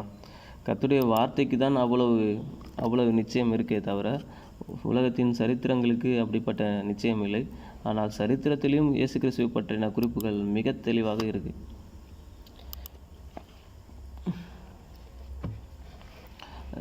தேவனுடைய ஆதாரங்கள்லாம் வந்து மிக தெளிவாக இருக்கும். எப்படின்னா, அதை ஒரு மனுஷனை இல்லைன்னு சொல்கிற அதுக்கு அளவே கிடையாது, அந்த மாதிரி இருக்கும். புரியுதா உங்களுக்கு?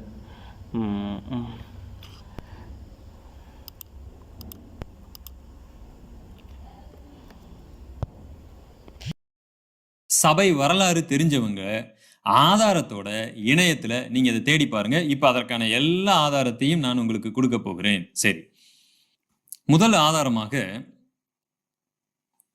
கிபி 74ஆம் வருடம் பர்னபா எழுதிய நிருபம் என்று சொல்லப்படக்கூடிய அந்த நிருபம் 15ஆம் அதிகாரம் 6-8 வசனங்கள், 6 முதல் 8 வசனங்கள் என்ன சொல்லுகிறது?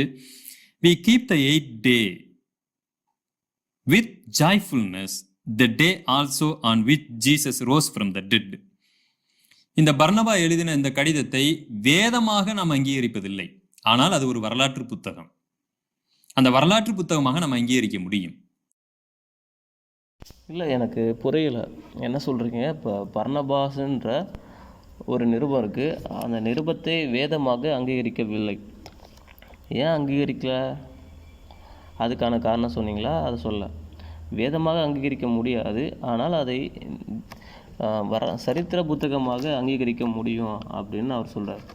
நான் என்ன சொல்கிறேன்னா, அவை தேவனுடைய வேத வாக்கியங்களாக ஏற்றுக்கொள்ளப்படாததுக்கான காரணத்தை நீங்கள் சொல்லாமல், எதனால் அவை ஏற்றுக்கொள்ளப்பட்டது, அதில் ஏதோ தவறு இருக்குது, ஏதோ ஒரு தவறாக இருக்கலாம், இல்லை நிறைய காரியங்கள் கூட அதில் தவறாக இருக்கலாம். அதில் தவறான காரியங்கள் இருக்கிறதுனால, வேதத்தினுடைய சத்தியங்களுக்கு முரண்பாடாக இருக்கிறதுனால தான் அவைகள் நிராகரிக்கப்பட்டது. புரியுதா உங்களுக்கு? அவைகள் தேவனுடைய சத்தியங்களுக்கும் அவருடைய உண்மைகளுக்கும் விரோதமாக இருக்கிறதுனால தான் நிராகரிக்கப்பட்டது. அப்போ நிராகரிக்கப்பட்ட ஒன்றை கொண்டு வந்து அவைகளிலிருந்து இது சரித்திர ஆதாரம் அப்படின்னு சொல்கிறது வந்து எப்படி இருக்குன்னு தெரியலையே. கர்த்தருடைய வார்த்தையில் இருக்கிற காரியத்தை இல்லைன்னு சொல்கிறதுக்காக வேதமாக ஏற்றுக்கொள்ளப்படாததிலிருந்து ஆதாரங்களை கொண்டு வருவது, அது வந்து நான் ஆதாரமாகவே பார்க்க மாட்டேன். ஏன்னா அவர் எழுதின லெட்டரில் எப்படி சொல்கிறது, மானே தேனேன்னு அவரே தான் போட்டிருப்பார். புரியுதா உங்களுக்கு? ஸோ அதில் எந்த அளவுக்கு அது நம்பகத்தன்மையாக இருக்கும்? ரட்சிப்பை குறித்து தெரியாத அந்த வார்த்தையில் அவர் எழுதின புத்தகங்களை தவறாக இருக்கலாம், இல்லை அவர் சொன்ன காரியங்கள் மற்ற வேத வாக்கியங்களோடு முரண்பாடாக இருக்கலாம். அப்போ இந்த மாதிரி பர்னபாஸ் எழுதுனது தள்ளுபடி ஆகமங்கள்லேருந்து நீங்கள் கொண்டு வந்து இவைகள் சரித்திர ஆதாரம், தள்ளுபடி ஆகமம் வேதமாக ஏற்றுக்கொள்ளப்படாததை நீங்கள் ஆதாரமாக கொண்டு வர்றது தப்புன்னு உங்களுக்கு தெரியலையா? நான் எப்படி சொல்கிறேன், இப்போ சாத்தானை பின்பற்றி வழிபடுறவங்க இருக்காங்கன்னு வச்சுக்கோங்க. இப்போ அவங்களுடைய வேதத்தை கொண்டு வந்து நீங்கள் அதில் ஆதாரமாக காமிப்பீங்களா? இல்லை வேற ஒரு மதத்தில் இருக்கிற புத்தகத்தில் கொண்டு வந்து நீங்கள் ஆதாரமாக காமிப்பீங்களா? ஏன்னா அவைகள் கர்த்தருடைய வேதமாக அங்கீகரிக்கப்படாதவை.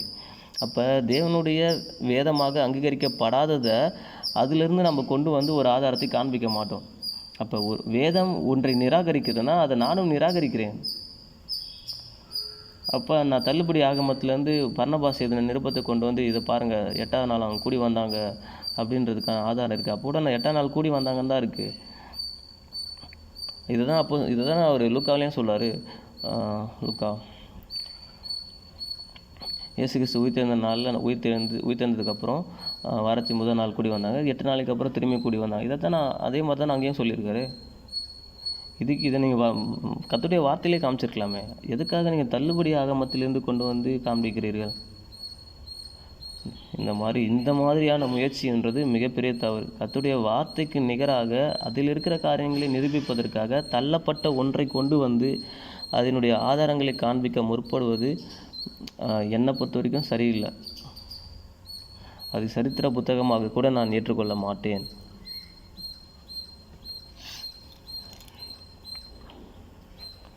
அந்த சரித்திர புத்தகத்தில் எது உண்மை எது பொய்ன்னு நீங்கள் சொல்கிறீங்க?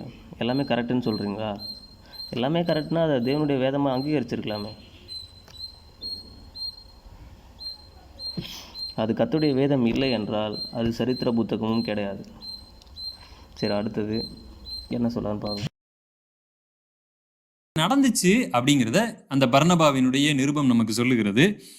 15ஆம் அதிகாரம் 6 முதல் 8 வசனங்களிலே, we keep the 8th day, நாங்கள் 8வது நாளை நாங்கள் சந்தோஷமான joyfulness, the day also which Jesus rose from the dead, இயேசு கிறிஸ்துவின் உயிர்த்தெழுந்த நாளை, அந்த நாளில் நாங்கள் கூடி வருகிறோம் அப்படின்னு எழுதுகிறார். சரி, நம்பர் 2, கிபி 90, அதாவது அப்போஸ்தலனாகிய யோவான் வாழ்ந்த காலம். அந்த காலத்திலேயே கிபி 90 AD டிடாக்கே 14 அப்படிங்கிற ஒரு புத்தகம் இருக்கிறது. அதில் பார்த்தீங்கன்னா, every Lord's day gather yourself together and break bread, ஒவ்வொரு கர்த்தருடைய நாளிலும் நீங்க கூடி வந்து அப்பத்தை பிட்டு தேவனை ஆராதியுங்கள். அப்ப நீங்க சொல்லலாம், அது உண்மைதான் பிரதர், அன்னைக்கு தான் நம்ம அப்பம் விட்டு ஆராதிக்கணும், அதுக்கு முந்தின நாள் நாம என்ன செய்யணும், ஓய்வு நாளை ஆசரிக்க வேண்டும் அப்படின்னு சொல்லுவாங்க. அவர் படித்ததுக்கும் அவர் சொல்கிறதுக்கும் வித்தியாசம் இருக்குது. அவர் என்ன சொன்னார், கர்த்தருடைய நாளில் அவர்கள் கூடி வந்தார்கள்னா படித்தார், அப்பம் சாப்பிட்டார்கள்னு. ஆனால் அந்த கர்த்தருடைய நாள்ன்றது வாரத்தின் முதல் நாள்னு இவரே எடுத்துக்கிட்டாரு. அவர் காண்பித்த ஆதாரங்கள் அப்படி இல்லை. அப்போ இவர் ரெஃபரன்ஸில் இவர் போட்ட பாயிண்ட்ஸை தான் காமிக்கிறார் தவிர இவர் எந்த இடத்துலேருந்தே அந்த ரெஃபரன்ஸை எடுத்தார் அப்படின்ற அந்த ரெஃபரன்ஸை காமிக்கல. இந்த புத்தகத்துலேருந்து இத்தனை பேஜ்லேருந்து நான் எடுத்தேன், இந்த புத்தகம் எழுதுனது இந்த காலம் அப்படின்னு சொல்லி காமிக்கிறது பேர் தான் ரெஃபரன்ஸ். இப்போ நானே சொல்லலாம், சரித்திரத்தில் நான் ஒரு 10-15 ஆசிரியர்கள் எனக்கு தெரியும், அவங்க எழுதின புத்தகத்துலேருந்து நான் பேசுகிறேன்னு சொல்லிட்டு பேசிடலாம். ஆனால் நான் பேசினதனுடைய அந்த உண்மை தன்மைன்றது, நான் அந்த பேசினதற்கான ஆதாரத்தை எந்த அளவிற்கு நான் கொடுக்கிறேன், அதுதான் நான் பேசின காரியத்தை நிரூபிக்கும். நான் சொல்லிட்டேன்றனால நிரூபிக்கப்படாது. நான் அதற்கான ஆதாரங்களை காண்பித்தால் தான் நிரூபிக்கப்படும். சரி, அப்போ அவர் அங்கே சொன்னது ஒன்று, படித்தது ஒன்று, ஆனால் அவர் சொன்னது வேறு. கர்த்தருடைய நாளுன்னு சொல்கிறது நீங்கள் வாரத்தின் முதல் நாளை அவரே சொல்லிக்கிறாரு.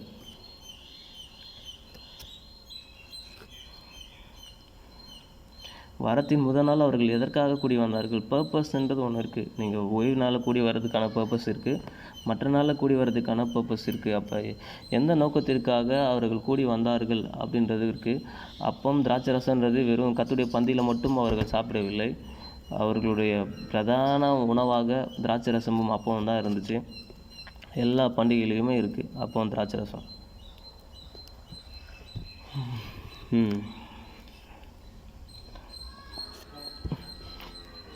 இப்போ எப்படி பலி செலுத்த வரும்போது அவர்கள் எப்பவுமே போஜனத்தையும் திராட்சை ரசத்தையும் கொண்டு வருவாங்க.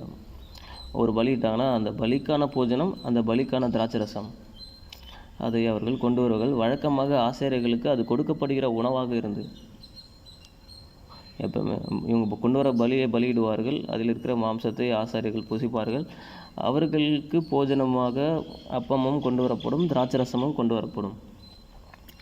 சரி, அப்போ அப்பம் திராட்சை ரசன்றது வெறும் கர்த்தருடைய பந்தியிலே மாத்திரம் சொல்லப்பட்ட காரியம் கிடையாது, அது ஒவ்வொரு பலியிலையும் சொல்லப்பட்ட காரியம்.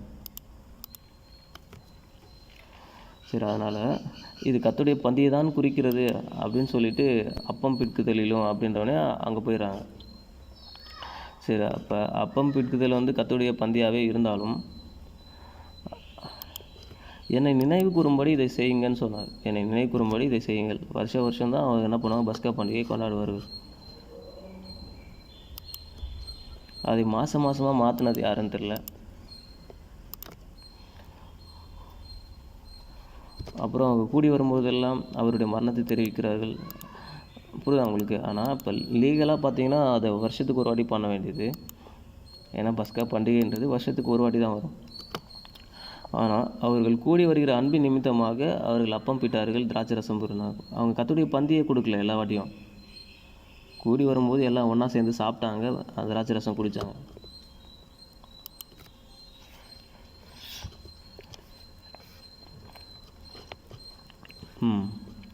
சரி, சரித்திர ஆதாரங்களை பார்க்கலாம், அவர் என்ன சொல்கிறான்னு பார்க்கலாம். நினைவு கூறும்படி இதை செய்யுங்கள்னு சொல்லுகிற அந்த அப்பம் பிட்டு ஆராதிக்கிற அந்த தினம், அது எவ்வளவு முக்கியமான ஒரு ஆராதனை. அதை ஓய்வு நாள் செய்யாம ஏன் சண்டே செஞ்சாங்க?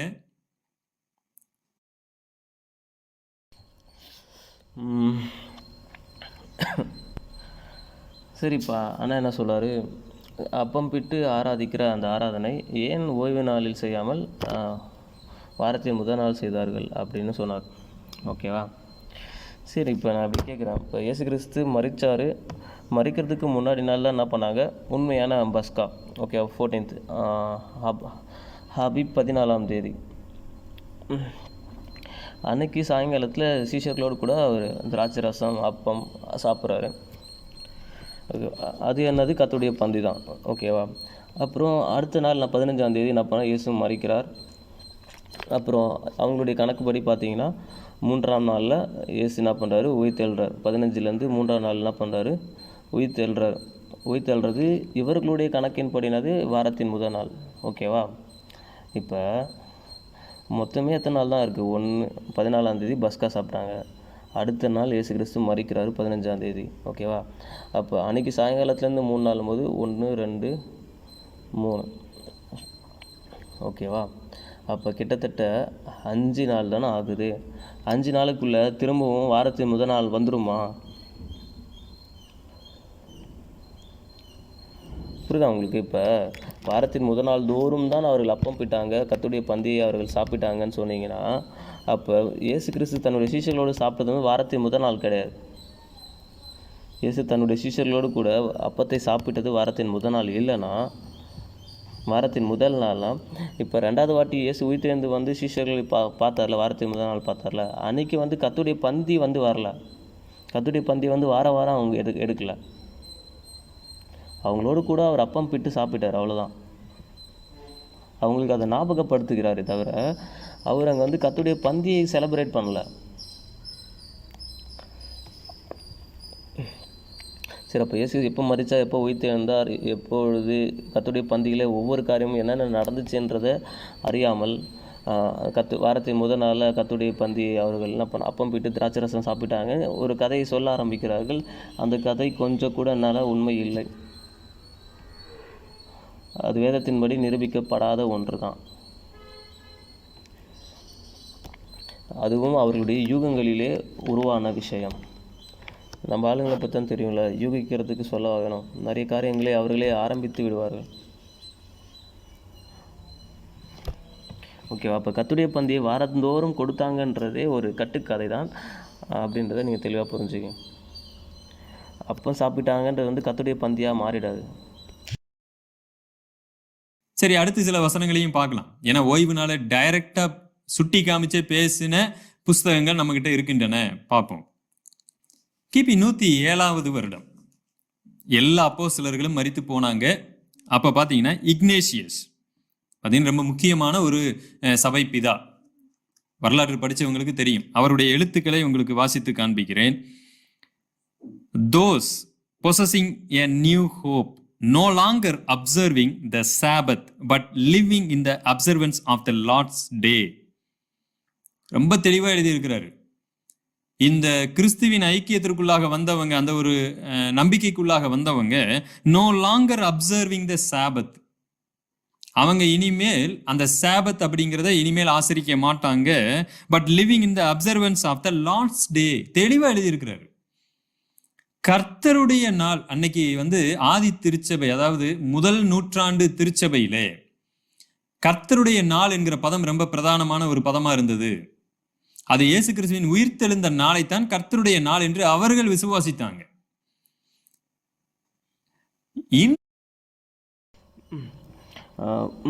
கர்த்தருடைய நாள்ன்றது இயேசு கிறிஸ்து உயிர்த்தெழுந்த வாரத்தின் முதல் நாள் என்று அவர்கள் விசுவாசித்தாங்கன்னு சொல்லிட்டு அண்ணன் தான் சொல்கிறார்.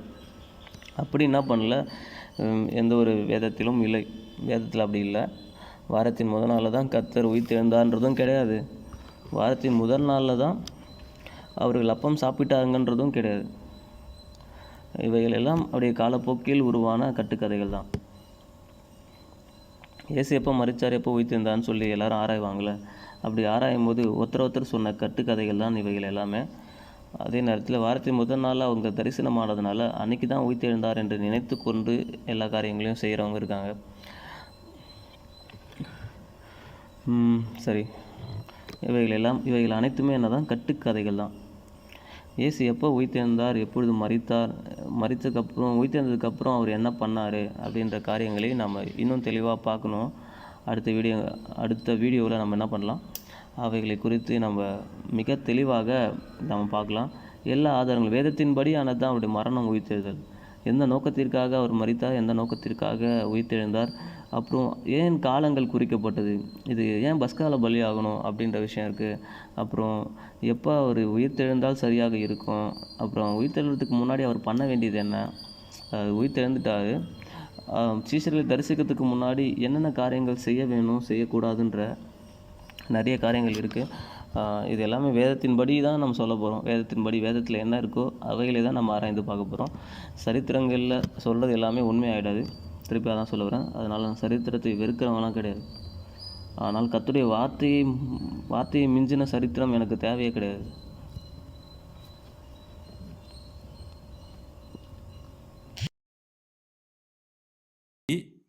ஓய்வு நாள் தான் கர்த்தருடைய நாள் அப்படின்னு சொல்லி சில சபையார் சொல்லி கொண்டிருக்கிறாங்க.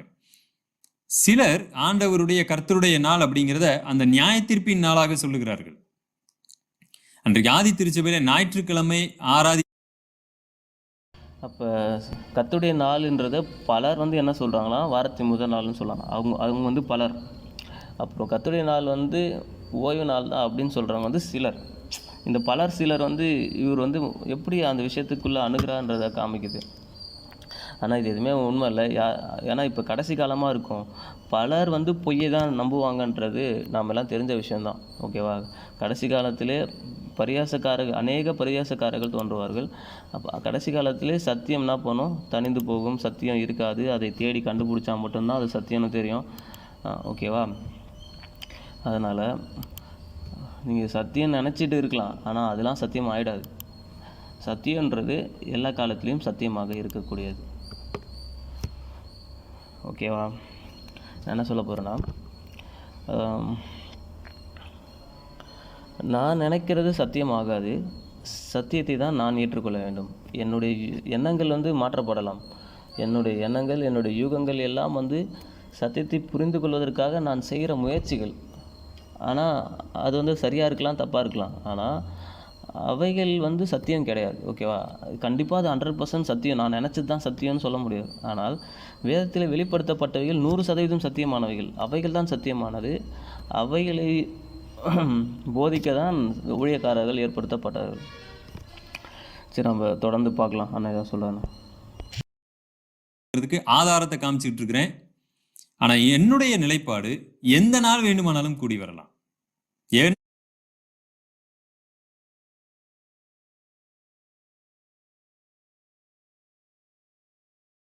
என்ன வேணாலும் செய்யலாம். சிலர் ஓய்வு நாளுக்கும் இந்த ஒரு அண்ணனுடைய நிலைப்பாடை சொல்லிட்டாரு. எந்த நாளில் வேணாலும் கூடி வரலாம் அப்படின்னு சொல்லிட்டு அவர் சொன்னார். என்ன வேணால் செய்யலான்றது அவருடைய நிலைப்பாடு. ஆனால் என்னுடைய நிலைப்பாடு என்ன, கர்த்தர் சொன்ன நாளில் நாம் கூடி வர வேண்டும். கர்த்தர் சொன்ன மாதிரி தேவனை ஆராதிக்க வேண்டும் அப்படின்றது தான் தேவனுடைய. அப்படி செய்வது தான் சரியாக இருக்கும். தேவன் அதை ஆராதனையாக ஏற்றுக்கொள்வார்.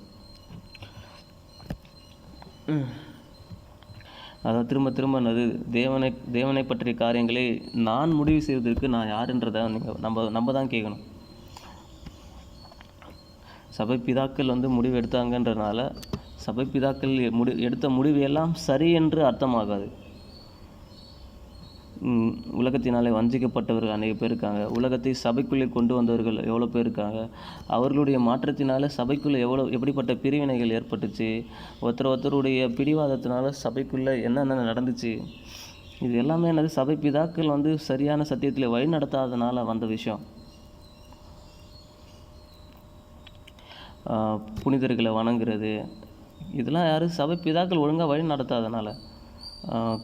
புனித வானராக்கினி, இதெல்லாம் எப்படி வந்துச்சு, யார் இவங்களெல்லாம் வணங்க சொன்னால், இவங்ககிட்ட யார் ஜபிக்க சொன்னால், இதெல்லாம் சரித்திரத்தில் சபை மூப்பர்கள் சபை தலைவர்கள் ஒழுங்காக வழி நடத்தாதனால உருவானது தான் இது எல்லாமே.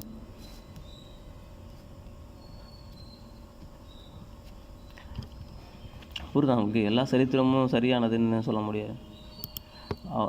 அவங்களும் மனுஷங்க தான். அவர்களும் என்ன பண்ணாங்க, தங்கள் ஆசை இச்சைகளை வார்த்தைகளிலே வெளிப்படுத்தி சரித்திரத்தில் என்ன பண்ணாங்க, பதிவு செய்து வைத்தார்கள். அதனால் எல்லாமே சத்தியம் ஆகிடாது. சரி, அதனால் என்னுடைய முடிவு என்னென்னா, கர்த்தரை பின்பற்றுங்கள், கர்த்தருடைய வார்த்தையை பின்பற்றுங்கள், கர்த்தருக்காக வாழுங்கள், கர்த்தரை நம்மை ஆசீர்வதிப்பார்கள். அதாவது ஆண்டவர் என்ன சொன்னாருன்னா, 6 நாள் வேலை செய்வாயாக, 7ஆம் நாள் ஓய்ந்திருப்பாயாக. அப்படின்னா அந்த 7ஆம் நாள் எந்த நாளாக வேணாலும் இருக்கலாம். சனிக்கிழமை தான் வரணுங்கிறது இல்லை. நீங்க ஞாயிற்றுக்கிழமைய 7ஆம் நாளா வச்சுக்கலாம். ஆண்டவர் சொன்னது என்ன, ஒரு நாள் ஓய்ந்திருக்க வேண்டும் அப்படின்னு விளக்கம் கொடுப்பாங்க. அதை கூட நான் ஏற்பதில்லை. ஏன்னு சொன்னீங்கன்னா, ஒரு நாளை குறித்தோ நேரத்தை குறித்தோ அப்போஸ்தலர்கள் நேரடியான கட்டளையை நமக்கு தரவில்லை.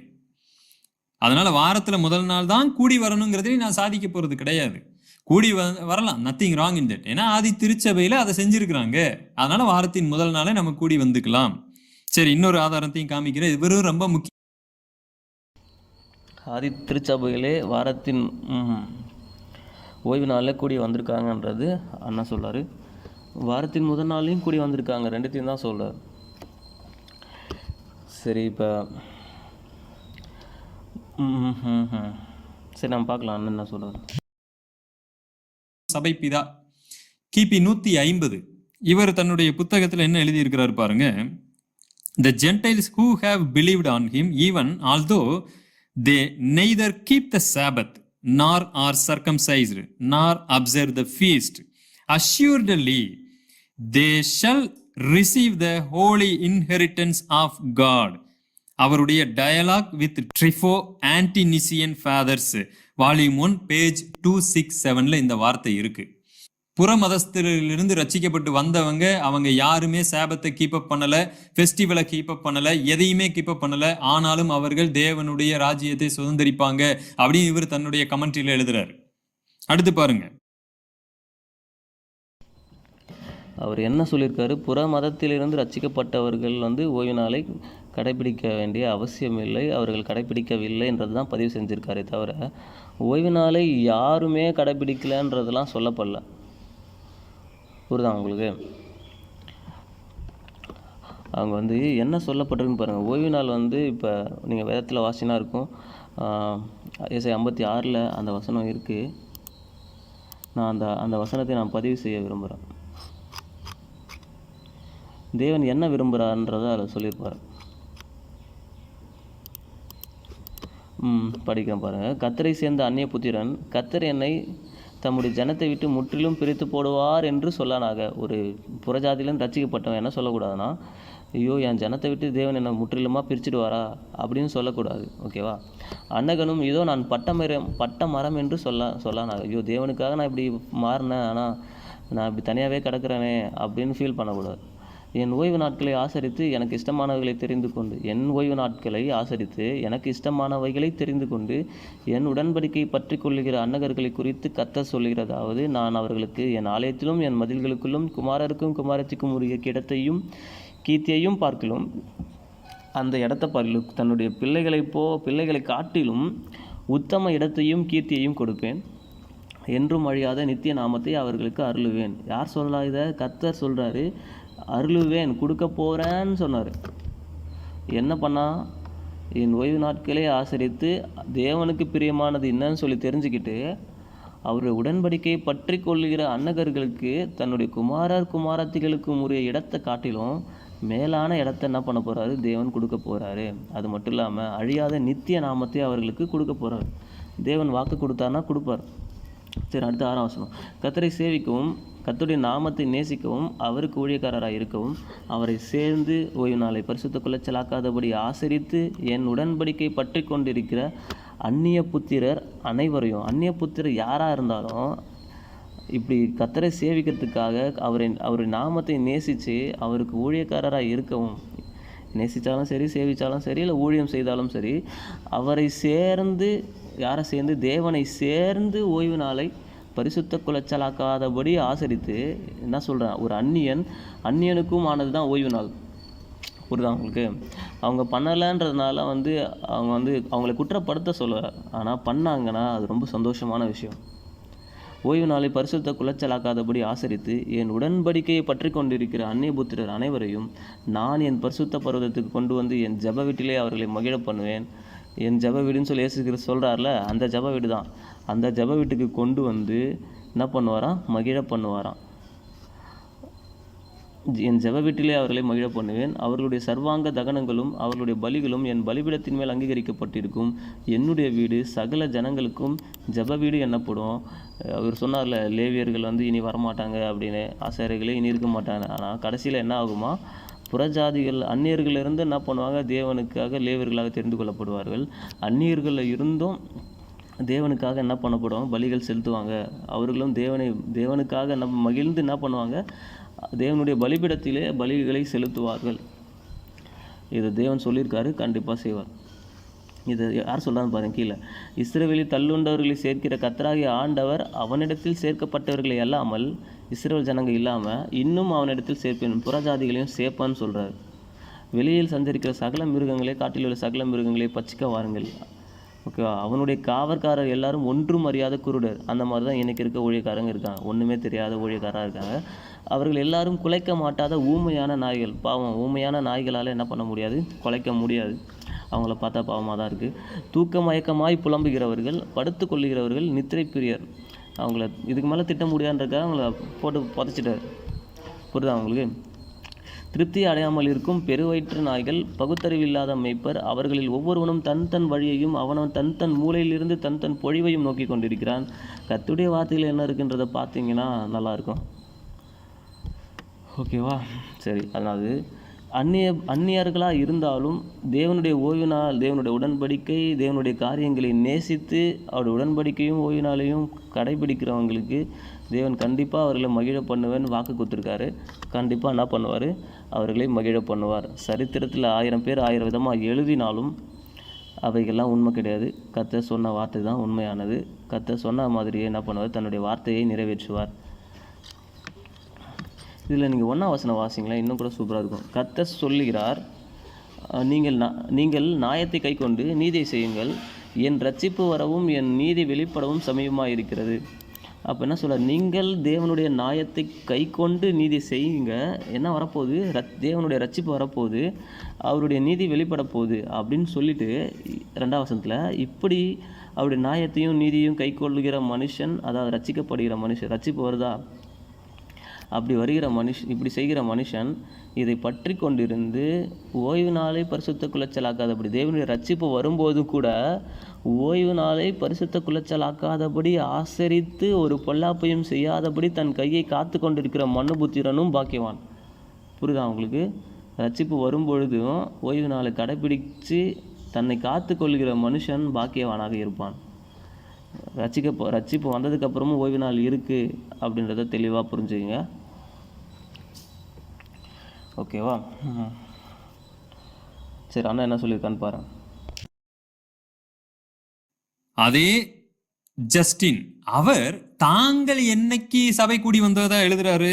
த first apology of Justin chapter 68 அவர் என்ன எழுதுறாரு பாருங்க. கிபி 150 AD Sunday is the day on which we hold our common assembly. Justin எழுதி வச்சிருக்கிறாரு, Sunday is the day we gather. அவன் அன்னைக்கு தான் நாங்க கூடி வர்றோம், அவர் காமன் அசம்பிளி. வேற எந்த நாளும் கூடல அவங்க.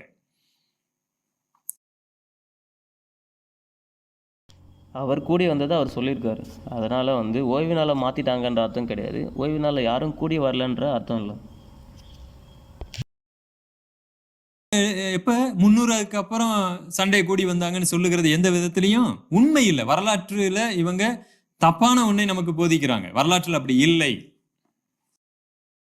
அவர் தன்னுடைய அப்பாலஜியில என்ன எழுதியிருக்கிறார் பாருங்க. அப்பாலஜெட்டிக் மினிஸ்ட்ரியில 150 AD ஜஸ்டின், அதாவது டயலாக் வித் ட்ரிஃபோ ஆன்டினிசியன் ஃபாதர்ஸ்ல, if there was no need of circumcision before Abraham or the observance of sabbaths of feast and sacrifices before Moses, no more need is there of them now.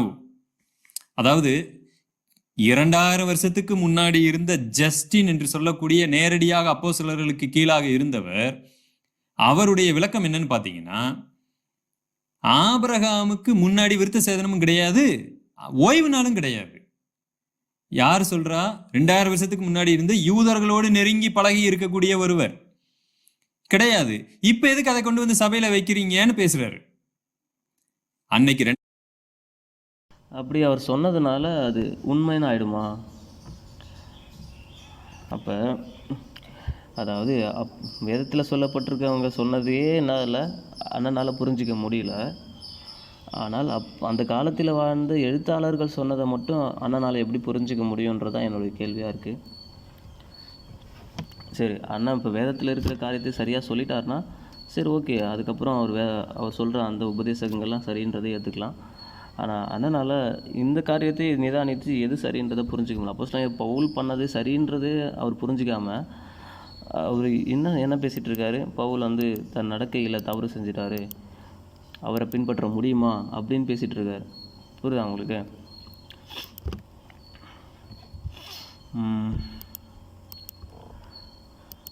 அப்போஸ் அந்த நிலத்தை விற்றதுக்கு எல்லாரும் சேர்ந்து ஒற்றுமையாக வச்சு ஒன்றா அனுபவிக்கலாம்னு சொன்னது எந்த சூழ்நிலையில் அவர்கள் அதை செய்தார்கள். அப்போ அந்த சூழ்நிலை சபை இப்பொழுது தள்ளப்படும் போது இப்பொழுது நாம் செய்யலாம், அதே மாதிரி செய்யலான்னு பேசினார்னா அது பரவாயில்ல. இப்போலாம் அந்த மாதிரி செய்ய முடியுமான்னு பேசுகிறார். இப்போ தேவனுடைய வார்த்தை மேலே அவர் எந்த அளவுக்கு நம்பிக்கை வைத்திருக்கிறார், எந்த அளவுக்கு தேவனுடைய ஞானத்தினால் வெளிப்படுத்தப்பட்டு அவங்க செஞ்சுருக்காங்க, அவங்க சக்ஸஸும் அடைஞ்சிருக்காங்க. புரியுதா உங்களுக்கு? அந்த விஷயத்தில் நம்ம தவறு சொல்கிறது அது தேவனுடைய ஆலோசனை, பரிசுத்த ஆவியானவருடைய ஆலோசனை. அதையும் நம்ம தள்ளுறது கொஞ்சம் கூட நல்லா சரியில்லை. சரி, அந்த எழுத்தாளர் அப்படி சொல்லியிருக்கிறதுனால அது உண்மை ஆகிடாது. முன்னாடி வாழ்ந்த அப்போஸ்தலர் கீழே இருந்த சீசர்களுடைய வார்த்தை வரலாற்று சம்பவங்களை நாம் இப்ப தியானிச்சுக்கிட்டு இருக்கிறோம், ஆதாரத்தை பார்த்து கொண்டிருக்கிறோம். சரி, 180வது வருடம் நமக்கு ஒரு பேதுரு என்று சொல்லக்கூடிய ஒருவர் எழுதிய ஒரு கடிதம் நம்ம இடத்துல இருக்கிறது. அவர் இந்த இயேசு கிறிஸ்துவோடு இருந்த பேதுரு அல்ல, அன்னைக்கு சபையில இருந்த ஒரு போதகர். அவர் என்ன எழுதுறாரு பாருங்க. Christ abolished their Sabbath, fast and festival and circumcision. சாபத்னு எழுதுறாரு. ஓய்வு நாளை கிறிஸ்து என்ன செஞ்சிட்டாரு? எல்லாவற்றையும் இல்லாமல் செய்து விட்டார். 190 AD, அதாவது கிபி 190, கிளமெண்ட் ஆஃப் அலெக்சாண்ட்ரியா, வரலாற்றில் ரொம்ப முக்கியமான ஒரு நபர். அவர் என்ன எழுதுறாரு பாருங்க. Commenting on the 10 commandments and their Christian meaning, the 7th day is proclaimed a day of rest, preparing by abstention from evil for the primal day. அதாவது primal day அப்படிங்கிறது ஃபர்ஸ்ட் டே, சண்டே. அவர் true rest டே. அவங்க என்ன நம்பி இருக்கிறாங்க? ஞாயிற்றுக்கிழமை தான் எங்களுடைய true rest டே அப்படின்னு அவங்க நம்பி இருக்கிறாங்க. எந்த ஒரு இடத்துலையுமே 7ஆம் நாளை சபை ஆசரித்ததாக ஒரு ஆதாரத்தை கூட காமிக்க முடியாது. நல்லா தெரிஞ்சுக்குங்க. சில இடங்களிலே ஆதியில யூதர்கள் அவங்க விருத்த சேதனத்தை கடைபிடிச்சிருக்கிறாங்க. வேணான்னு சொன்ன விருத்த சேதனத்தை கடைபிடிச்சிருக்கிறாங்க.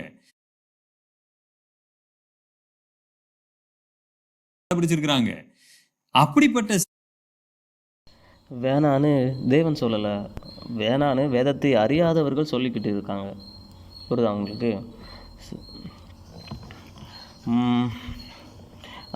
அதாவது நான் என்ன சொல்கிறேன், கிபி 180 அந்த ஆசிரியர் ஓய்வு நாள் இல்லை என்று தேவனுக்கு விரோதமாக எழுத ஆரம்பிச்சிட்டார். அநேக அந்தி கிறிஸ்துகள் இருக்கிறாங்கன்றது யோவான் அப்போவே எழுத ஆரம்பிச்சிட்டார். அப்போவே அநேக கள்ள போதகர்கள், கள்ள சகோதரர்கள் நம்ம மத்தியில் வந்திருக்காங்கன்றது எல்லாம் அறிஞ்சது தான். அப்போ அந்த மாதிரி தான் என்ன பண்ணிருக்காங்க, அநேகர் கர்த்தருடைய வார்த்தைக்கு விரோதமாக காலங்காலமாக பேசிகிட்டே இருக்காங்க. இது ஒன்றும் பெரிய ஆச்சரியம் இல்லை. அதனால் இவங்க சொல்லிட்டாங்கன்றதுனால கர்த்தருடைய வார்த்தை மாறிடாது. எனக்கு இன்னும் கர்த்தருடைய வார்த்தை மேலே இன்னும் நம்பிக்கை இருக்குது. விருத்த சேதனத்தை கடைபிடிக்கிறாங்க. இது எவ்வளோ பெரிய அபட்டமான பொய்யாக இருக்குது பார்த்தீங்களா? அதாவது தேவன் வேணான்னு சொன்ன விருத்த சேதனமா? யாருக்கு வேணான்னு சொன்னார்? இஸ்ரேல் ஜனங்களுக்கு வேணான்னு சொன்னாரா? பைபிளில் வேதத்தில் இருக்கா? அப்படி வேதத்தில் என்ன இருக்குது? இஸ்ரேல் ஜனங்களுக்கு அப்போஸ்தலனாகிய பவுல் விருத்த சேதனம் பண்ணுறாரு. வேணான்னு சொன்ன விருத்த சேதனத்தை இல்லை, அவங்க செய்யணும்னு சொன்ன விருத்த சேதனத்தை தான் அவங்களுக்கு செஞ்சு கொடுக்குறாரு. புறஜாதிகள் செய்ய வேணான்னு சொன்னார், புறஜாதிகள் செய்யலை. அது அப்போஸ்தலனாகிய பவுல் கட்டாயப்படுத்தவில்லை.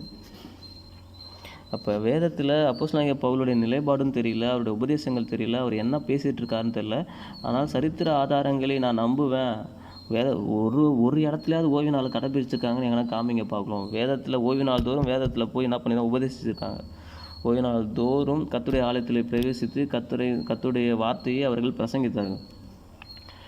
கற்பனையில் இயேசு மரித்து உயிர்த்தெழுந்து மரித்த போதும் அவருடைய சீஷர்கள் கர்த்தருடைய ஓய்வு நாளை ஓய்ந்திருந்தார்கள். புது உடன்படிக்கை ஏற்படுத்துவேன்னு சொன்னதுக்கப்புறம் கூட அவர்கள் ஓய்வு நாளில் ஓய்ந்திருந்தார்கள். இயேசு விசுவாசிக்கிற சீஷர்கள் கூட கர்த்தருடைய ஓய்வு நாளில் கர்த்தர் மரித்து போயிட்டார்ல, அப்போ கூட கற்பனையின்படி தான் ஓய்ந்திருந்தாங்க. இயேசு மரிக்கும்போது நியாயப்பிரமாணம் அழிக்கப்பட்டுச்சுன்னா அவங்க செஞ்சதெல்லாம் வேஸ்ட்டு தானே, கற்பனையின்படி ஓய்ந்திருந்ததெல்லாம்.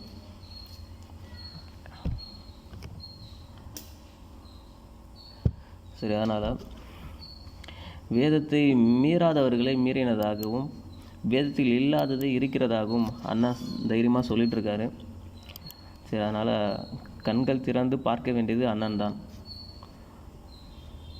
நான் நினைத்த எண்ணம் தான் சரின்றதை முதல்ல மாற்றிட்டு வேதத்தில் என்ன இருக்குன்றத பார்த்தா என்ன புரியும்? சத்தியம் விளங்கும். கண்கள் கண்டிப்பாக சத்தியத்தை கண்டுபிடிக்கும். அதில் என்ன இருக்குன்றதை நம்பாமல் அதுக்கு ஒரு அர்த்தத்தை கொடுக்க நினச்சிங்கன்னா எல்லாமே தப்பாக தான் போகும். ஐயோ இது என்ன ஆச்சு, புது உடன்படிக்கை ஏற்படுத்திட்டாரு, விருத்தசேதனம் பண்ணிகிட்ருக்காரு அப்போஸ்தலனாகிய பவுல், இது எப்படியா நம்ம சமாளிக்கணுமேன்றதுக்காக ஏதோ ஒன்று வாய்க்கு வரதெல்லாம் சொல்லிட்டே இருந்தீங்கன்னா என்ன ஆகும்? அப்போஸ்தலனாகிய பவுலையும் ஒரு இடத்துல கார்னர் பண்ணி அவர் பண்ணது தப்புன்னு சொல்லிட்டு போயிடுவீங்க. அவர் ஆளுக்கு ஏற்ற மாதிரி பேசினாருன்னு சொல்லிட்டு போயிடுவீங்க. அது இல்லை, அவர் என்ன உபதேச சட்டங்களை எப்படி கொடுக்குறான்றத மிக தெளிவாக கவனிங்க. சரி, பார்க்கலாம். அண்ணனுடைய பயங்கரமாக இருக்குது. அண்ணனுடைய அந்த ஸ்ட்ராட்டஜி டெக்னிக்ஸ் எல்லாமே ஒரு விஷயத்த அவர் இல்லைன்னு சொல்லணும்னு நினச்சிட்டாருன்னா அதுக்கான பயங்கரமான ஆதாரங்களை அவர் உருவாக்குவார்னு தெரியுது. இருக்குன்னு சொல்ல மாட்டேன் நான், அந்த ஆதாரங்களை அவர் உருவாக்குகிறான்றது தான் நான் சொல்ல வரேன். அதுக்காக அவர் வார்த்தைகளை எப்படிலாம் பயன்படுத்துகிறான்றதை என்னால் புரிஞ்சிக்க முடியுது. இந்த வீடியோ நான் ஒரு வாட்டி 2 வாட்டி கேட்கல, கிட்டத்தட்ட 40-50 வாட்டி கேட்டு தான் நான் அந்த வார்த்தைகளை எல்லாத்தையும் பேசுகிறேன். சரி, அண்ணன் என்ன சொல்லியிருக்கான்னு பாருங்கள். அந்த ஓய்வு நாள் அன்றைக்கு ஜெப ஆலயத்தில் போனது எல்லாம் நம்ம ஆதாரமாக எடுத்துக்க முடியாது. ஆனால் அந்த ஆதாரம் எங்கே தெரியுமா இருக்குது? வேதத்தில் இருக்குது. அவங்க ஓய்வு நாள் தூரம் போய் ஜபாலயத்தில் போய் தேவனுடைய வார்த்தையை அவர்கள் பிரசங்கித்தாங்கன்னு. இதை அவர் ஏற்றுக்க மாட்டார். ஆனால் யாரோ ஒருத்தவன் புக்கில் எழுதிட்டான்றத அதை நம்புவார். அவருடைய நம்பகத்தன்மை எப்படி இருக்குன்னு பாருங்கள். கர்த்தருடைய வார்த்தையை எந்த இடத்தில் வைக்கிறார்? சரித்திரங்களை ஆராய்கிறவர்கள் அதில் மூழ்கி போய் என்ன ஆகிடுறாங்கன்னா, சரித்திரம் அவர்களை ஜெயிச்சிருது. இயேசு கிறிஸ்து என்னவோ ஆமாம் சரித்திரத்தில் சொன்னதுனால நான் நம்புகிறேன்ற மாதிரி போயிடுறாங்க. சரித்திரத்தில் எழுதவே இல்லைன்னா கூட அவர் உண்மை தான். அப்போ சரித்திரம் தெரிஞ்சுக்கிறது நல்லது. ஆனால் அது கர்த்தருடைய வார்த்தையை மாற்றி அமைக்காதுன்றதில் தெளிவாக இருக்கணும். சரி, நம்ம தொடர்ந்து பார்க்கலாம். இந்த வீடியோ இன்னும் பெருசாக போயிடும் போல். அதனால் அவர் தொடர்ந்து பேசிட்டோம். நான் கடைசியாக எல்லாத்தையும் சேர்த்து என்ன பண்ணிடுறேன், ஒரே அடியாக பேசிடுறேன். விருத்த சேதனம் பண்ணதை அப்போ ஆதாரமாக எடுத்துக்கிட்டு நாமளும் விருத்த சேதனம் பண்ணலான்னு எடுத்துக்கலாமா? No, it is wrong. இன்னும் உங்களுக்கு என்ன காமிக்கணுங்க? 200 AD. என்னால் பேசாமல் இருக்க முடியல. இன்னும் என்ன காமிக்கணும்னு கேட்குறேன். இது வரைக்கும் அவர் காண்பித்த ஒன்று கூட ஆதாரம் கிடையாது. எல்லாமே கர்த்தருடைய வார்த்தையை அவர் தவறாக புரிந்து கொண்ட விதங்கள், அவர் சொல்கிற பொய், அவர் காண்பிக்கிறது எல்லாமே வேதத்திற்கு முரணானது தான். சரி, ஆனால் அவர் சொல்லட்டும். இதுக்கு மேலே நான் பேசினா எனக்கே நல்லா இருக்கான்னு தோணுது. எல்லாம் பார்த்தீங்கன்னா 300 வருஷத்துக்கு முன்னாடி. இப்போ இவங்க குற்றச்சாட்டு என்ன? 300ல் தான் ஞாயிற்றுக்கிழமைங்கிறதே ஆரம்பிச்சிச்சுன்னு சொன்னாங்க பார்த்தீங்களா? அதுக்கு தான் இவ்வளவு ஆதாரத்தை கொடுத்துக்கிட்டு இருக்கிறேன். கிபி 200 பர்டேசியன் அவர் 154 பிறந்துட்டாரு. ஆனால் 200வது வருஷத்து தன்னுடைய புத்தகத்தில் என்ன எழுதுறாரு பாருங்க. On one day, the first of the week, we assemble ourselves together. On ஃபேட்டுங்கிற புத்தகத்தில் 5வது பக்கத்தில் அவர் எழுதி வச்சிருக்கிறாரு. அடுத்து பார்த்தீங்கன்னா கிபி 200 டெர்டுலியன் அவர் தன்னுடைய புத்தகத்தில் என்ன எழுதியிருக்கிறார் பாருங்க. We solemnize the day after Saturday in contradiction to those who call this day their Sabbath as the abolition of carnal circumcision and of the old law has been consummated. So also the observance of the Sabbath is shown to have been temporary. உங்களுக்கு புரிஞ்சிருக்குன்னு நினைக்கிறேன். அன்னைக்கு 7th டேயை சாபத் டேயை முக்கியத்துவப்படுத்தக்கூடிய சிலருக்கு ரொம்ப தெளிவாக இவர் பதில் கொடுத்துருக்கிறாரு. நாங்கள் அப்படி இல்லை, அந்த டே அது ஒரு டெம்பரவரி அப்படின்னு சொல்லி முடிச்சிட்டாரு. இன்னும் நிறைய சொல்லணும்னா உங்களுக்கு பொறுமை இருக்காது. கிபி 225 Didacalia, the apostles further appointed on the first day of the week, let there be service and the reading of the Holy Scriptures and the oblation, because on the first day of the week our Lord rose from the dead. Didacalia 2. அவருடைய புஸ்தகம் Didacalia 2ல அப்போஸ்தலர்கள் அப்படின்னு சொல்லி பயன்படுத்துறாரு. அப்போஸ்தலர்கள் வாரத்தின் முதல் நாள் தான் நாம கூடி வருவதற்கும் எல்லாவற்றுக்கும் அந்த நாள் தான் ஏற்படுத்தி இருக்கிறாங்க. அன்னைக்கு தான் நம்ம ஹோலி ஸ்கிரிப்சரை வாசிக்கணும், அன்னைக்கு தான் திருவிருந்து எடுக்கணும். இந்த முறைமையை அப்போஸ்தலர்கள் ஏற்படுத்தி இருக்கிறாங்கன்னு இவர் சொல்றாரு. அதனாலதான் அப்போஸ்தலனாகிய பவுல் வாரத்தின் முதல் நாள் அப்பம் பிற்கும்படி கூடி வந்திருக்கீர்கள் என்று வாசிக்கிறோம். அப்பம் பிற்கிறது என்பது சாதாரண விஷயம் இல்லை.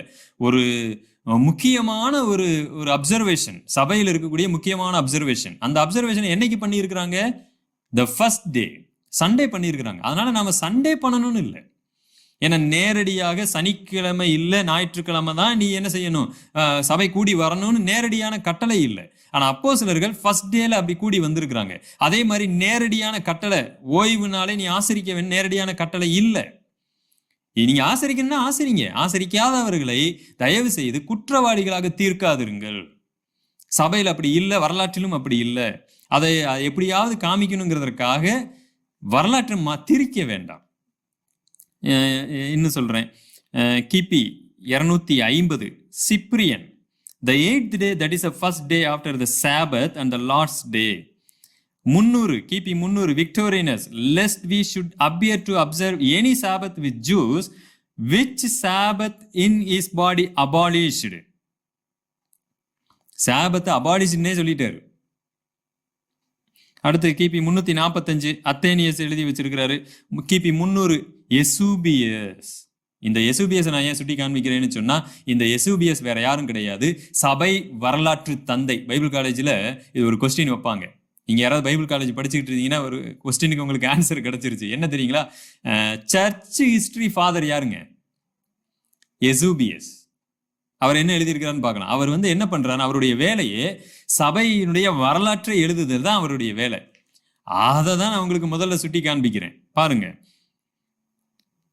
They did not regard circumcision nor observe the Sabbath, neither do we, because such thing as these do not belong to Christians. Ecclesiastical History, Book 1, Chapter 4. The early Old Testament saints did not care about circumcision of the body, neither do we Christians. They did not care about observing Sabbath, nor do we. Church History 1:4-8. முதல் அத்தியாயம் முதல் புத்தகம் 4ஆம் அதிகாரம் 8வது வசனம்.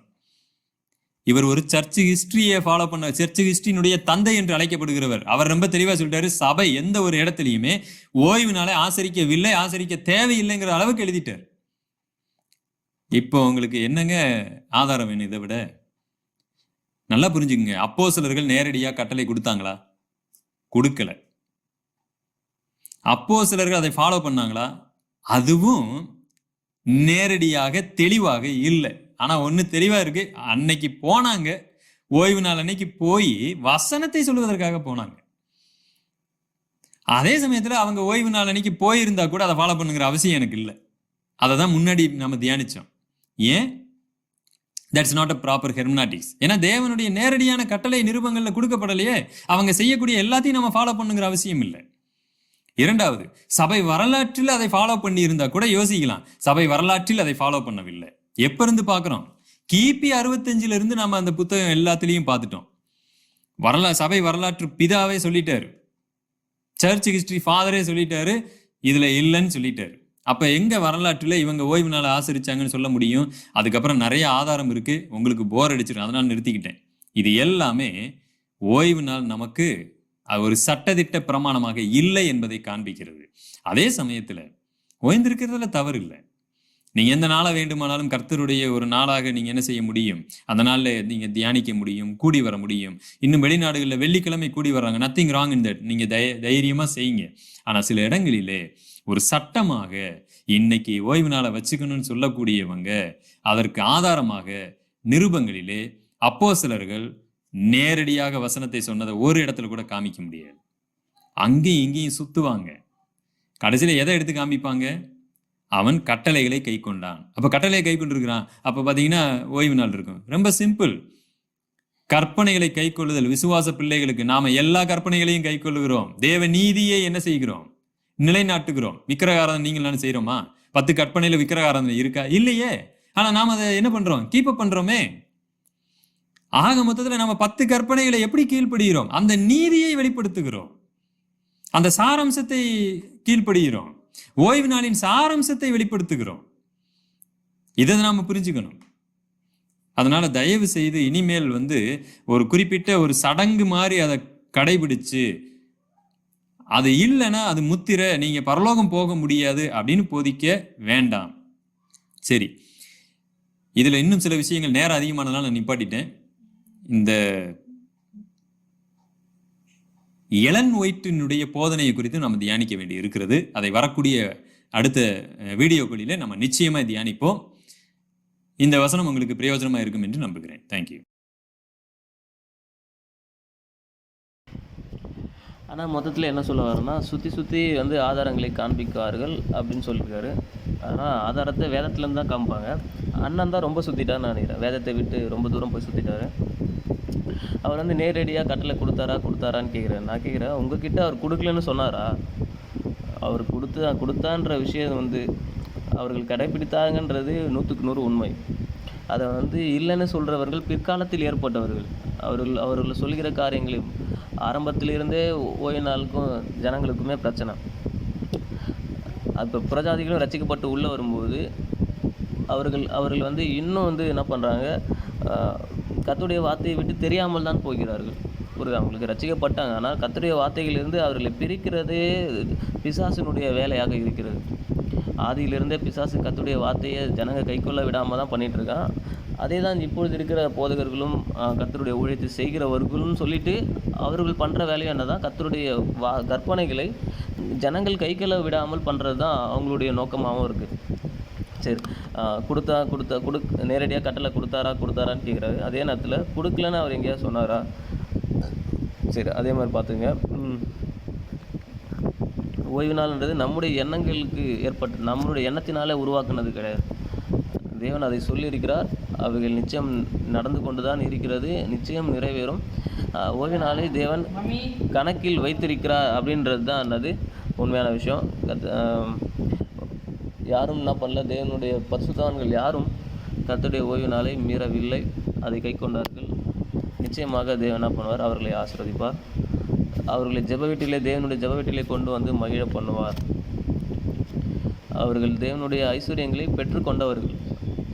பிதாவுக்கும் கிறிஸ்துவுக்கும் உரிய ரகசியங்களை இப்போ கர்த்தருடைய ஓய்வு நாளுக்குள்ள, கர்த்தருடைய பண்டிகைகளுக்குள்ள இருக்கிறவர்களால் மட்டும்தான் அவைகளை மிக சரியாக புரிந்து கொள்ள முடியும்.